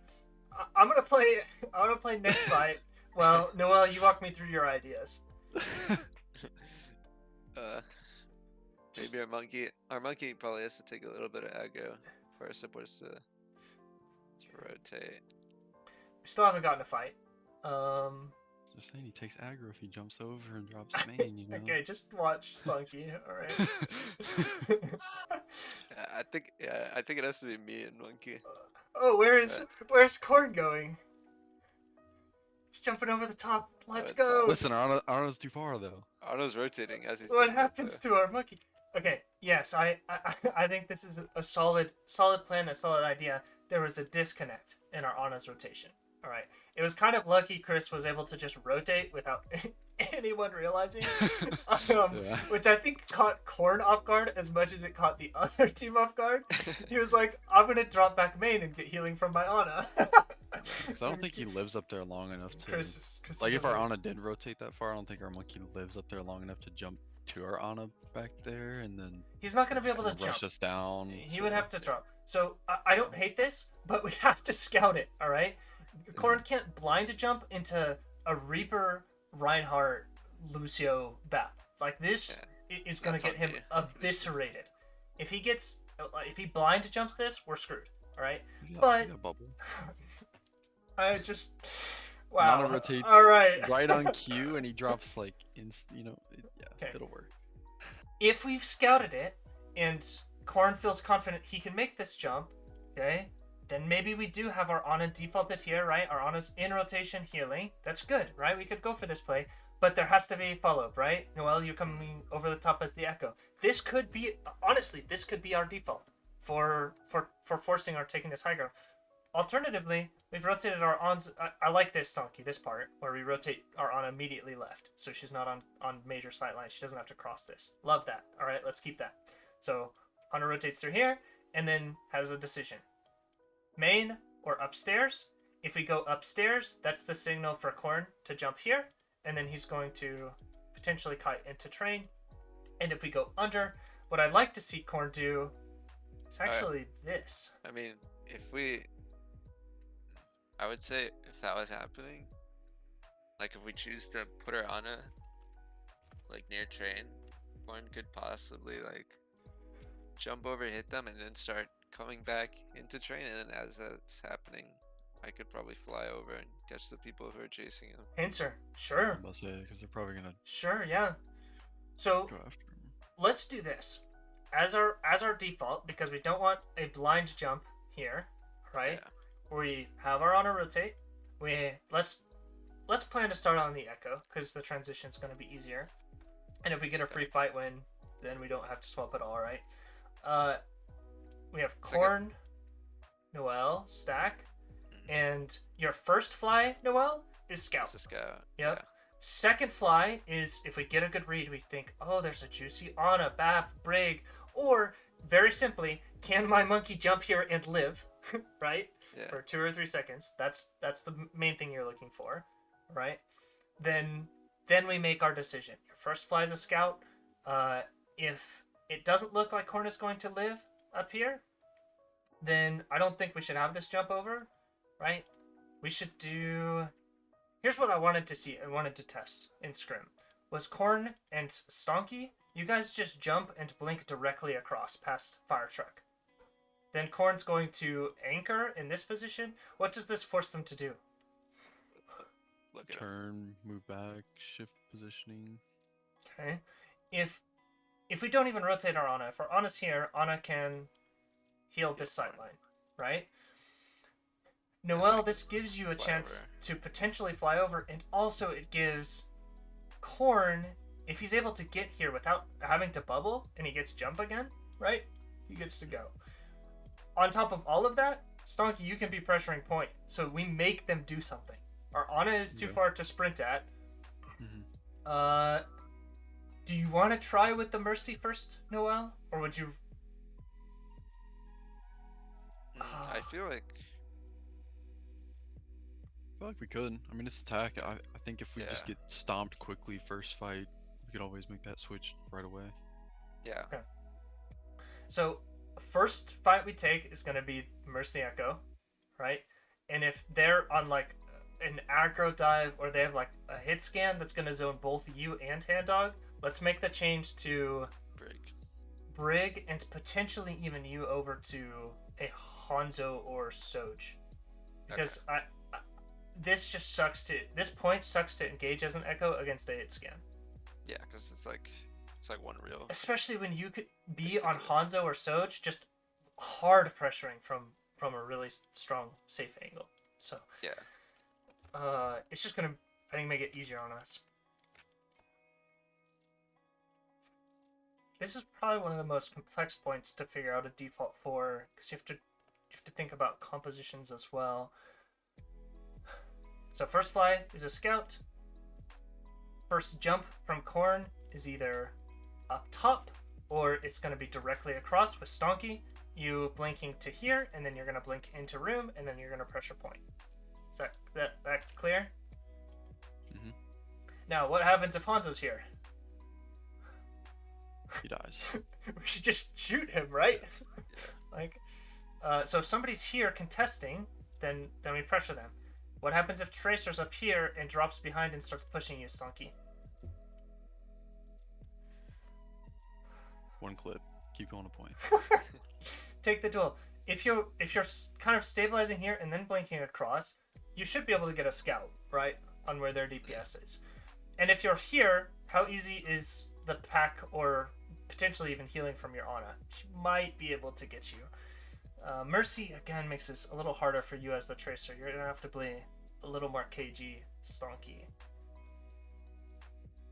I almost wonder about a Hanzo Echo. Is that too greedy? I think Tracer's better.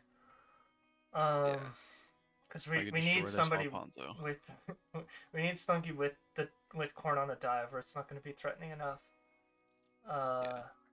So if high ground is too threatening on your call, Noelle, we jump across and we stabilize, and then potentially just jump back.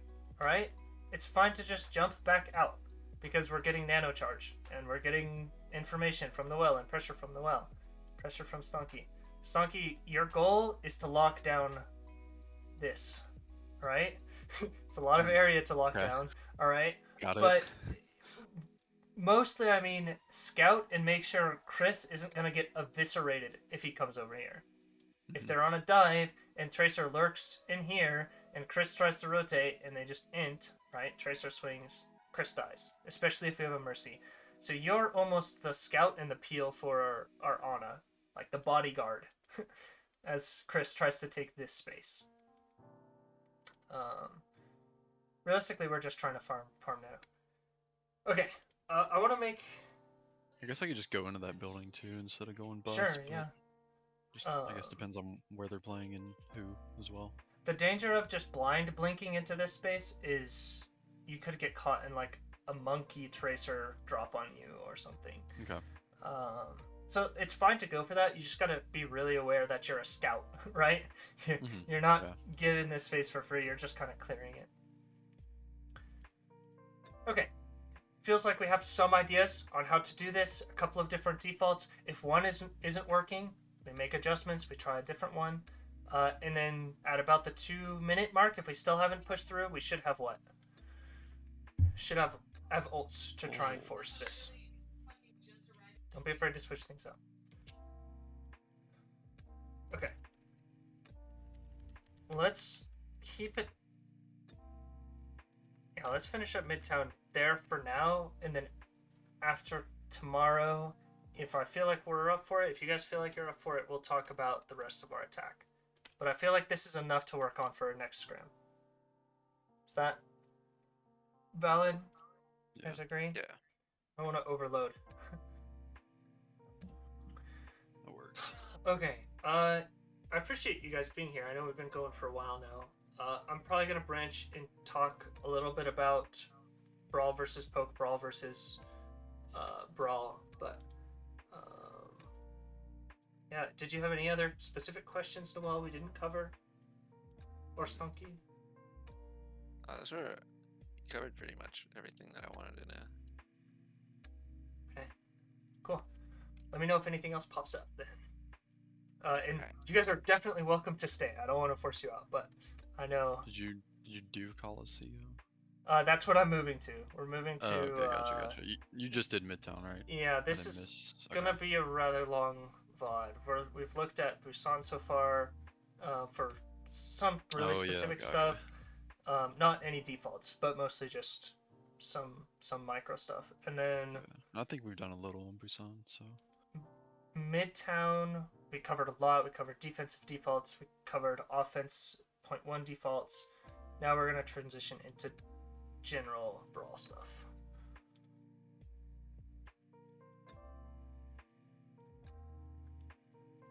Let's see.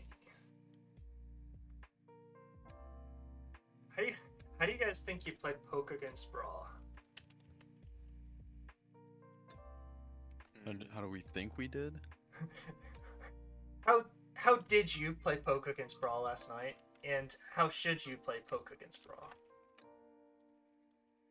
I feel like those are long answers, Energy. Let's stay away from those. Okay. Did you play well against Brawl as Poke? Or is there stuff? to Not work yet. out? Not yet. Not yet. Okay. Hold on, keep on. Maybe a little later. We do? Actually, check this. This from Cyber was so funny. Lucio's like, "Don't worry, guys. Huge. I got cart." It was a sure-4 moment. King's Row. Oh, it's just the He best. really was just sitting there too. Patience is a virtue. All right. I actually think Cypher could have waited another like 5-10 seconds and still gotten that kill and maybe lived. Hey, then look how far Cart gets, Energy. Right, my bad. Overwatch is an objective-based game. Okay. So, we're Even. Not anymore. even. Down one. I want to keep this really simple. Cores as Poke against Brawl, alright? 1, shoot the Rhine. And I'd imagine like we would still have to like back, but we would still have to keep like angles. Shoot the Rhine. 2, take angles. What else? 3, hit your shots. When they're not hiding behind shield, that is already broken. They can't So hide shot the behind it Rhine. if it's broken, alright? Yep, we shot Ryan 1, so 3 hit kill people, and now that Ryan is out. Kill something, Get a pick. Or alright? else we might as well just switch to Brawl and match it. Or If this is really kind of hard to see, let me do this. All right. This is how we universally play Poke against a full Brawl. This Ryan could be a Ramattra, right? They could be running a Sigma for some reason, but the same principles apply. Shoot the tank, make sure we're taking angles to threaten backline if we need to, and then if we never kill anything, we're gonna lose. All right, so there has to be an urgency, Stonky, Cyber, and Noel, if you're in, right? There has to be an urgency to kill something, because that's where the comp starts to fall apart. Now, notice, is this someone? No. Okay. What does that imply? Kill something. Kill lamp. Kill teleporter. Kill shield. All right. If those things don't exist, does the Brawl exist? It's a lot harder. yeah. to get some sort of value, right? Let's watch that play out on this map.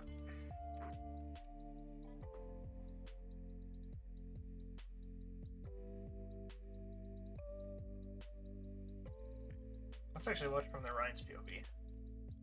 Does he have shield? Yeah. Oh no, he doesn't. He Actually. just lost his shield, but he was full HP. Let's actually go back a little bit.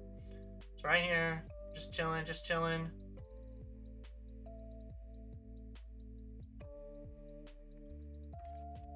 Which of the three principles are we not doing? We're definitely shooting at the Rhine. He has very low shield. Killing something and angles. Okay, why is it important to have angles? To make them not just block one way and that's it. Does Ryan have to shield? Not really. No. Okay, We're just we shooting. want to make Ryan shield all the time. All the time. Never let it be safe for him to just hang out. He's either taking damage to his health or he's taking damage to his shield, right? Because we don't have angles, we can't do the first thing. We can't pressure the Ryan.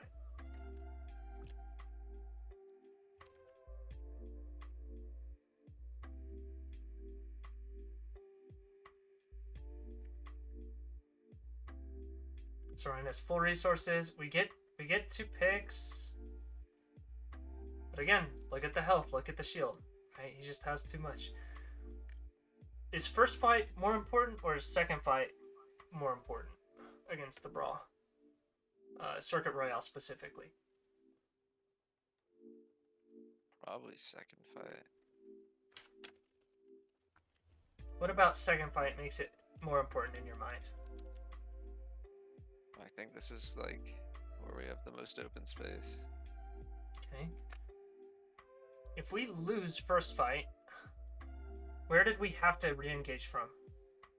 Oh, okay. Then Yeah. yeah, because they have that height. So we kind of have less angles. With Lucio's speed, they're gonna be able to clean us up, right? If somebody dies, if somebody like I think Korn died, right? Did we have any hope of getting out with our lives? No. We all just got murdered, right? So because we lose first fight, do we get to like have a chance at taking angle second fight? Not It's really. really rough, right? Whereas first fight, we have angles, right? We have Yeah. pressure. We have to make this first fight count. Really, really, really, really have to make this first fight count. Because second fight circuit against a Brawl sucks. Right? That doesn't mean it's impossible, right? And holding in this position, if we're able to win a fight, win the second fight, yeah, we get our angles back, all right? But by losing first, we make it really hard to win second. It's kind of snowbally, right? Brawl is very snowbally. So now we'll transition into some Brawl versus Brawl fundamentals. We've talked about these somewhat, all right, but let's list them down. Go back over here. So Brawl versus Brawl. What's step 1? Fundamental 1.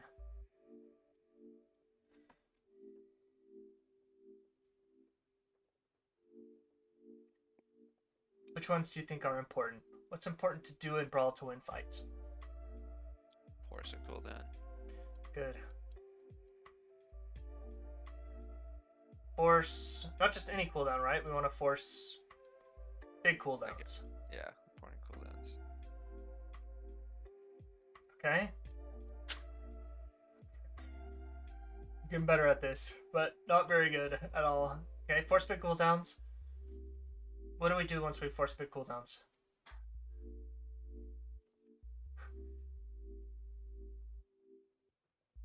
Probably look for an engage. Okay. Engage. Do you think we'll be able, against a good Brawl team, do you think we'll be able to engage after forcing big cooldowns, or will we have to engage to force big cooldowns? I think we're gonna have to engage to force big cooldowns. Okay. So this engage step and the force big cooldown step are kind of just one step, One thing. Yeah. right? So, So maybe it's live. yep. 2. Do this. Is live. What is the way we've described these 2 steps as in the past? Int and live. Int and live, right? If we're never engaging, we're never doing anything, right? We're never forcing any big cooldowns. We never give ourselves a chance to win the fight, right? But the second step is the harder one, right? In order to live, we can't have used big cooldowns, right?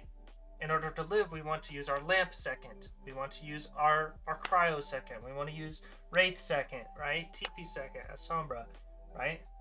So when we engage, when we go aggressive, we always have to do what? We have to trade up.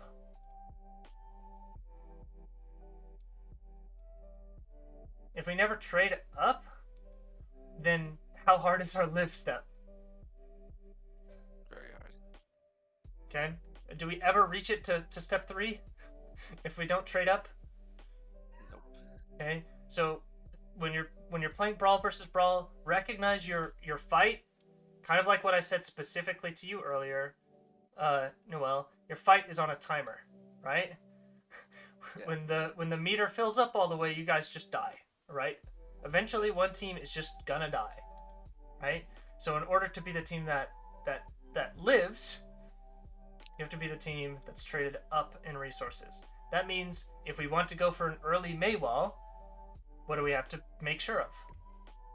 That we force something.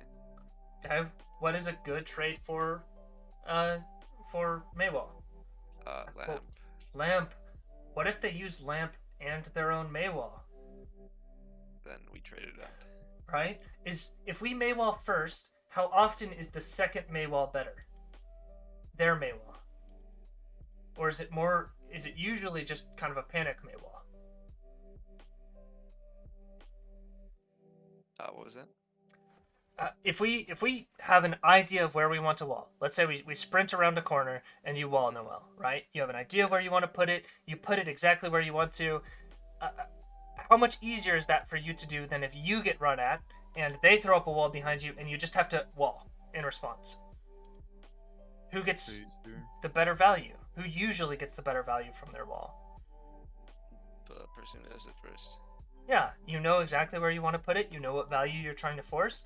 And the Mei who puts the wall up second is more trying to do what? They're trying to stabilize off that wall. Yeah, we talked about that specifically, Noel, right? Yeah. Or maybe Stonky? I don't remember who I was That was me. The stabilized wall, right? You have the stabilized, you have the aggressive wall. The aggressive wall a lot of times forces this stabilized wall, and then we trade up, right? Mm-hmm. Because we force wall, because we force lamp, are they allowed to run at us? No. Okay, if they try to, what do we have? Our own lamp. Our own lamp. The problem a lot of teams have with Brawl, and what we've had with Brawl, is that we never do this. Our fight plan stops at engage. We're never thinking about what cooldowns we want to force. We have actually done this, and we talked about it earlier, Noel. We've done this on dive, right? You said, hey, I want to force Wraith. Let's force Wraith and then go. And that fight went really freaking well, right? So all we have to do is transition this. What do comms look like in order to trade up? What do we say in order to generate these trades? Probably I want to trade this cooldown. And if we do it, then I'm walling force lamp. I'm walling force ride a shield or something like that, right? yeah. You say what you're doing, and you say what you're trying to accomplish with it. It's that simple. Yeah. I'm hacking Ryan, force him to half health, right? Half health Ryan. Yeah. I'm hacking Mei, force cryo. I'm hacking back, force lamp, right? Yeah. So easy, but I've heard this comm maybe twice while we're in a brawl. Maybe twice as generous. Might have heard it once, all right? But do you see how impactful those comms are, right? If we never identify what exactly we want to trade up, how do we know we're gonna get to this live step? We have no assurance. It's gonna suck. Okay, so that's the first thing we need to nail down on our brawl. All right, is how to force big cooldowns, a slight one of the biggest problems we have with this is during Brawl, we split a lot. All right, as a team, we go in 7 different directions, fight in 7 different directions. What that means is every one of us often gets a big cooldown forced, right? We use 3 big cooldowns, they use 1 big cooldown, and who's traded up? Yeah. Right, that's why playing together in Brawl is so valuable. You can use 1 Maywall or 1 lamp to counter a bunch of different things, right? But if we're all spread out, if we can use 1 sound barrier to counter a bunch of things, different things. But if we're all spread out, that 1 lamp, that 1 sound barrier means nothing, right? Or everyone has to use, like, cryo has to be used because our BAP is over here, right? Or amp has to be used because we're split. So to work on this, specifically for next scrim when we brawl, okay, I want to hear comms to force big cooldowns, call which cooldowns we want to force, right? We're still going first, we're still engaging first, but we call which cooldowns we want to force, and we stay stacked at all times. Everyone always has a visual on our tank. Cool? That's going to help us resolve this, right? The next step of living is mostly resolved by, think about how we live on Night Market. Our Brawl is actually pretty good on Li Jing. What makes it good? We knew where to disengage and like what to do during that period. Stabilize, location called, right? Yeah. We know where we're going. I'm really sorry for the scuffed handwriting. Getting used to this. But yeah, we have a specific area we're stabilizing in. And because we have that stabilized location, do we have to burn cooldowns in order to live? No. No. Which means our trade up is how much more impactful. How much more did we trade up by having a stabilized location? A lot. Yeah. Right? Okay. If you were to add a step 3 to the process, what would that step 3 be? It's kind of a loose step. Well, like went out the fight. Yeah. Chase, collapse, finish, right? Yeah. Literally, this could just be go back to step 1, Go back to step 1. right? So when you die, and when you die in Overwatch, what happens? Do you respawn immediately? No. Could that be considered a cooldown? Your respawn timer? I mean, you're down a set of cooldowns. Yeah, you're down cooldowns and you're on a cooldown waiting to respawn. So 3 could just be force the big cooldown where the big cooldown is someone dies, right? Yeah. Kill something, right? If nothing ever dies, we're never going to get the value. Do these make sense? Yeah. Okay, so we're going to use these principles to counter Brawl comps, all right? If a Brawl comp can never do the first step, does it ever get to do the second step? No. All right? So on a poke composition, we were on, what, the Sig Bap Zen, right? What is the whole goal? What are we trying to do? We're trying to shut this down.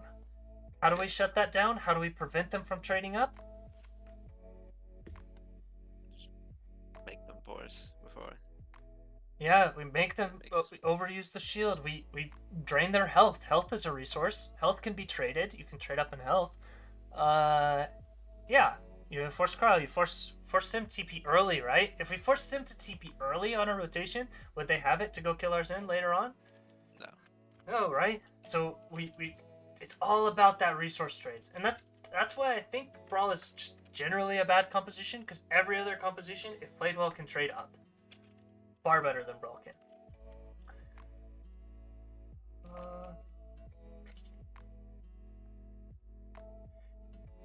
Is that explanation enough to give context and what to work on in Brawl next, or do you guys want to look at some specific examples from Circuit? Because we also have to cover Colosseo and... what was the other one? Nepal. We haven't even touched Nepal.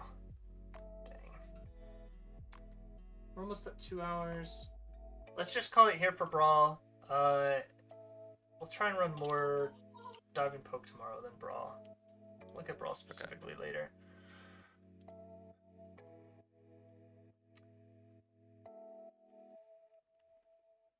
It gets a lot more complicated to set up defaults for Escort Hybrid than it does for Koth, because there's so many more points.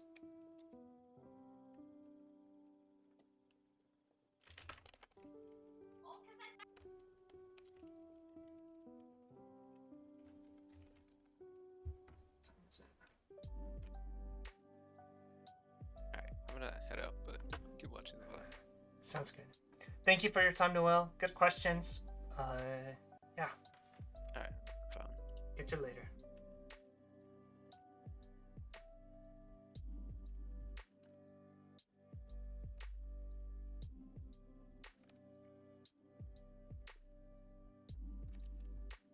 I think my plan for the rest of the stream is going to be look at anchor points on Colosseo, call stream, and then maybe sometime tomorrow I'll cover Nepal.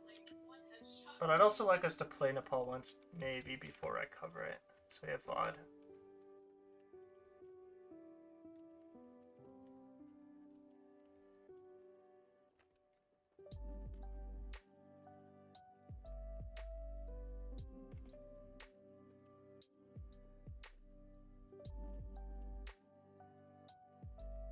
Do you know what I mean when I say anchor positions, anchor points, Donkey? Yes. Okay, what does it mean? Not like it's like a place we can stabilize and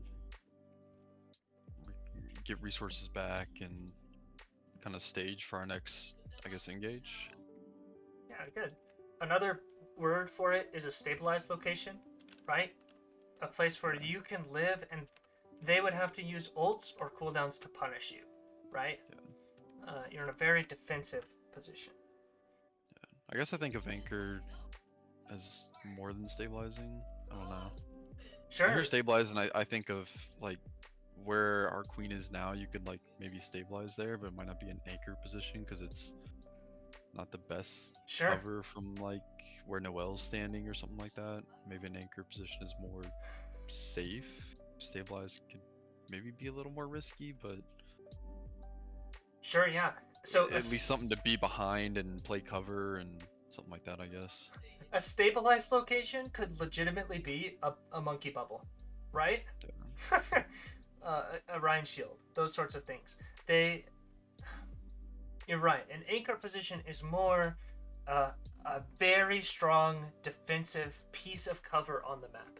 All right, where major fights usually happen on a point. So an example of an anchor point, a very common one, again, is King's Row second point, right? As you're entering, it's a pretty strong anchor point for the defense. So just real quick, I'm gonna cover the default anchor points on Colosseo, and then we'll look at how hard it is to fight past them. So default anchor points is going to be, zoom in a little bit here.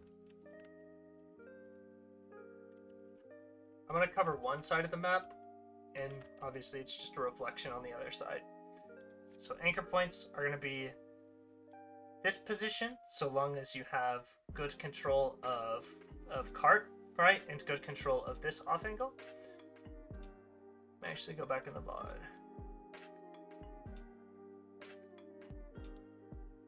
Okay, so anchor position, we have another anchor position right here. Okay, why is this an anchor position? When is this an anchor position? Are you talking up top? Position? Yep, up top. When bots there, you can contest from top of bridge. Contest from high ground, right? It does Many require different ways to drop and. Yeah, you have good control over a lot of different spaces. The problem mostly comes from like a hit scan getting up here and pressuring, or a tracer flanking through here or through here, right? So we do need some sort of pressure on those spaces, some sort of angle control there. But for our tank specifically, this is a good anchor position, right?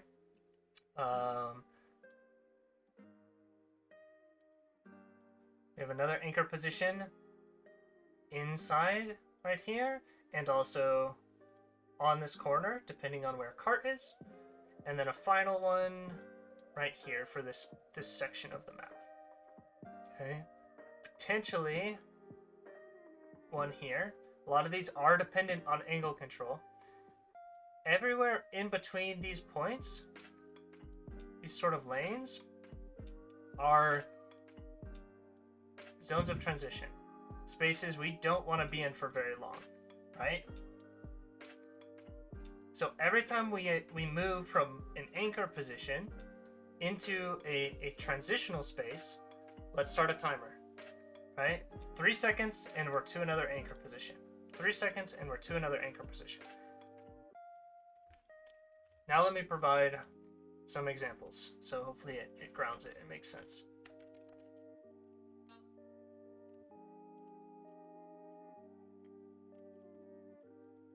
So right here, the call is to rotate right side. We're fighting not quite in an anchor position. Stonky, you said this wasn't an anchor position earlier, and I'm in the same boat as you. Why would you say it's not an anchor position?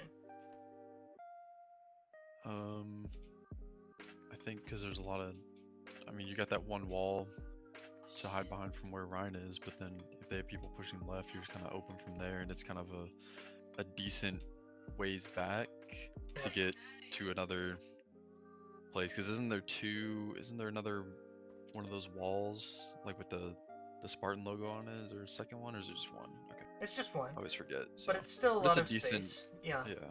Without having to use speed or shout or. Yep.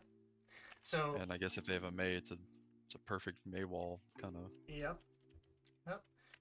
We're not in an anchor position, and we've just met a bunch of resistance. Should we be fighting here? Probably not. Let's get the heck out, right? Unless we're going into their side, I guess, but... Because we've come here, though, right? We get a scout on their composition, we know where they're fighting, and now, essentially, this angle has become main, right? Whereas normally, traditionally, this is considered main. Now, where are the off angles? If this is now main, right? The off angles are here and here. Let's fight off of main, right?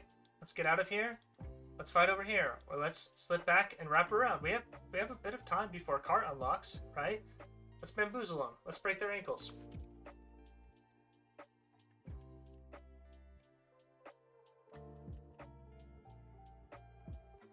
Instead, we force a fight. And we force a long fight into them. We find a good pick, but that pick from you, Stonky, could potentially come if we just held one of these anchor positions, right? How much harder is it to punish our queen if she's playing in this anchor? Yeah, I think it could give me better angles as well without having to... Yep. You know, because if I wrap all the way around, I got to go past 2 of those... You know, if I don't want to just climb up that wall and take wall shots, I would have to wrap around 2 of those little, like, window, I guess, blocker things and the arches and go all the way around or go through door where Noel is and... So... Okay. This is the next most important thing to recognize about Colosseo. When you approach one of their anchor positions that they're playing, it could even be a Mei playing it, we have to have a plan to break through. We lost like 5 fights, trying to push through these 2 anchor positions. How do we push through those effectively? Let me actually just skip ahead to when we did do it right, or once when we did it wrong.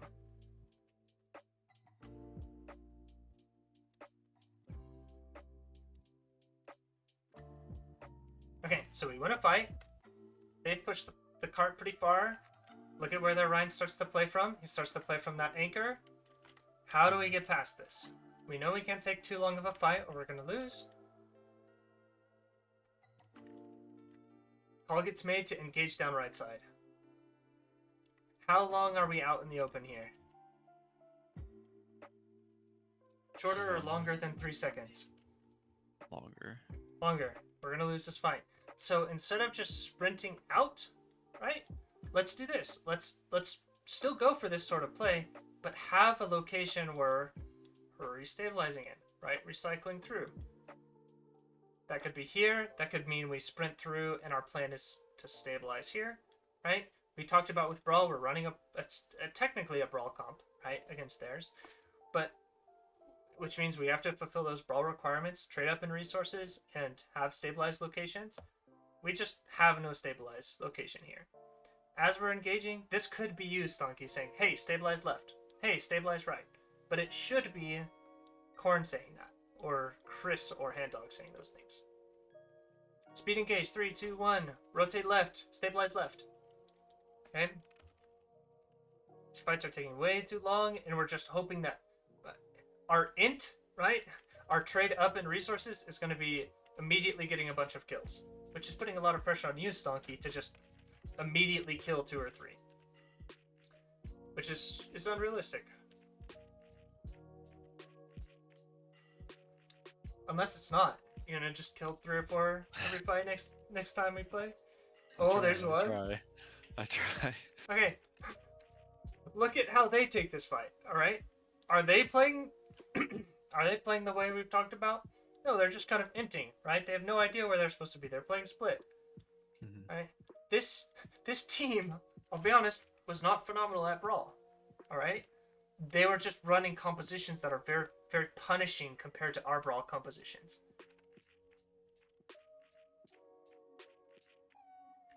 Are they playing in an anchor position or in any sort of cover? No. Okay. Technically, in terms of numbers and heroes alive, should they win this fight? Probably. Right? But because they're playing in poor positions, we cleaned it up. We surround them. They never stabilized. They never thought about where they wanted to stabilize, if they had to stabilize. Okay, we're back to this anchor position. How are we going to deal with it? Well, we're just going to stand here, AFK for a little bit, trade dragons, and then die. Right? There's no action, no engage taking place, no trade up in resources. Mei is really good in Brawl at trading up resources, so we have to find some way to neutralize her wall. One way can just be sprinting straight past them. Handdog got like 3 or 4 poops here, which is crazy.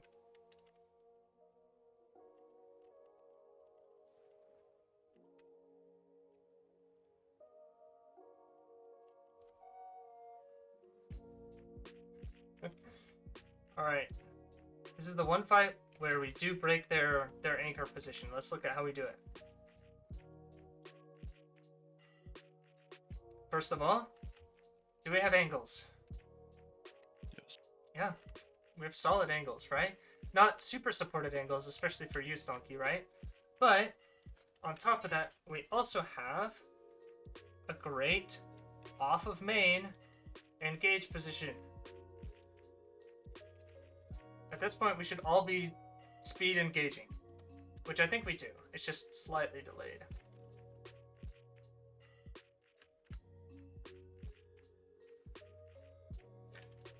So, when we run into really strong anchor positions, like here, here, potentially here, right, for them, how do we break them?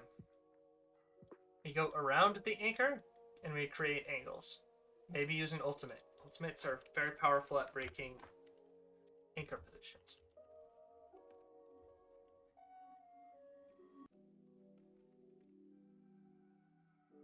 Hopefully that gives a little more context for what I mean by not playing main, not fighting main all the time. That was so close to killing 3, this dragon Stonky.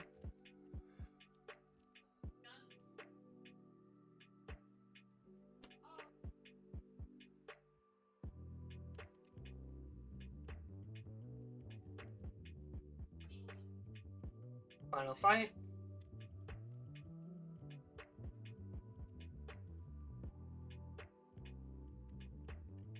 They do a good job not pushing us. They're going to force us to fight their window main.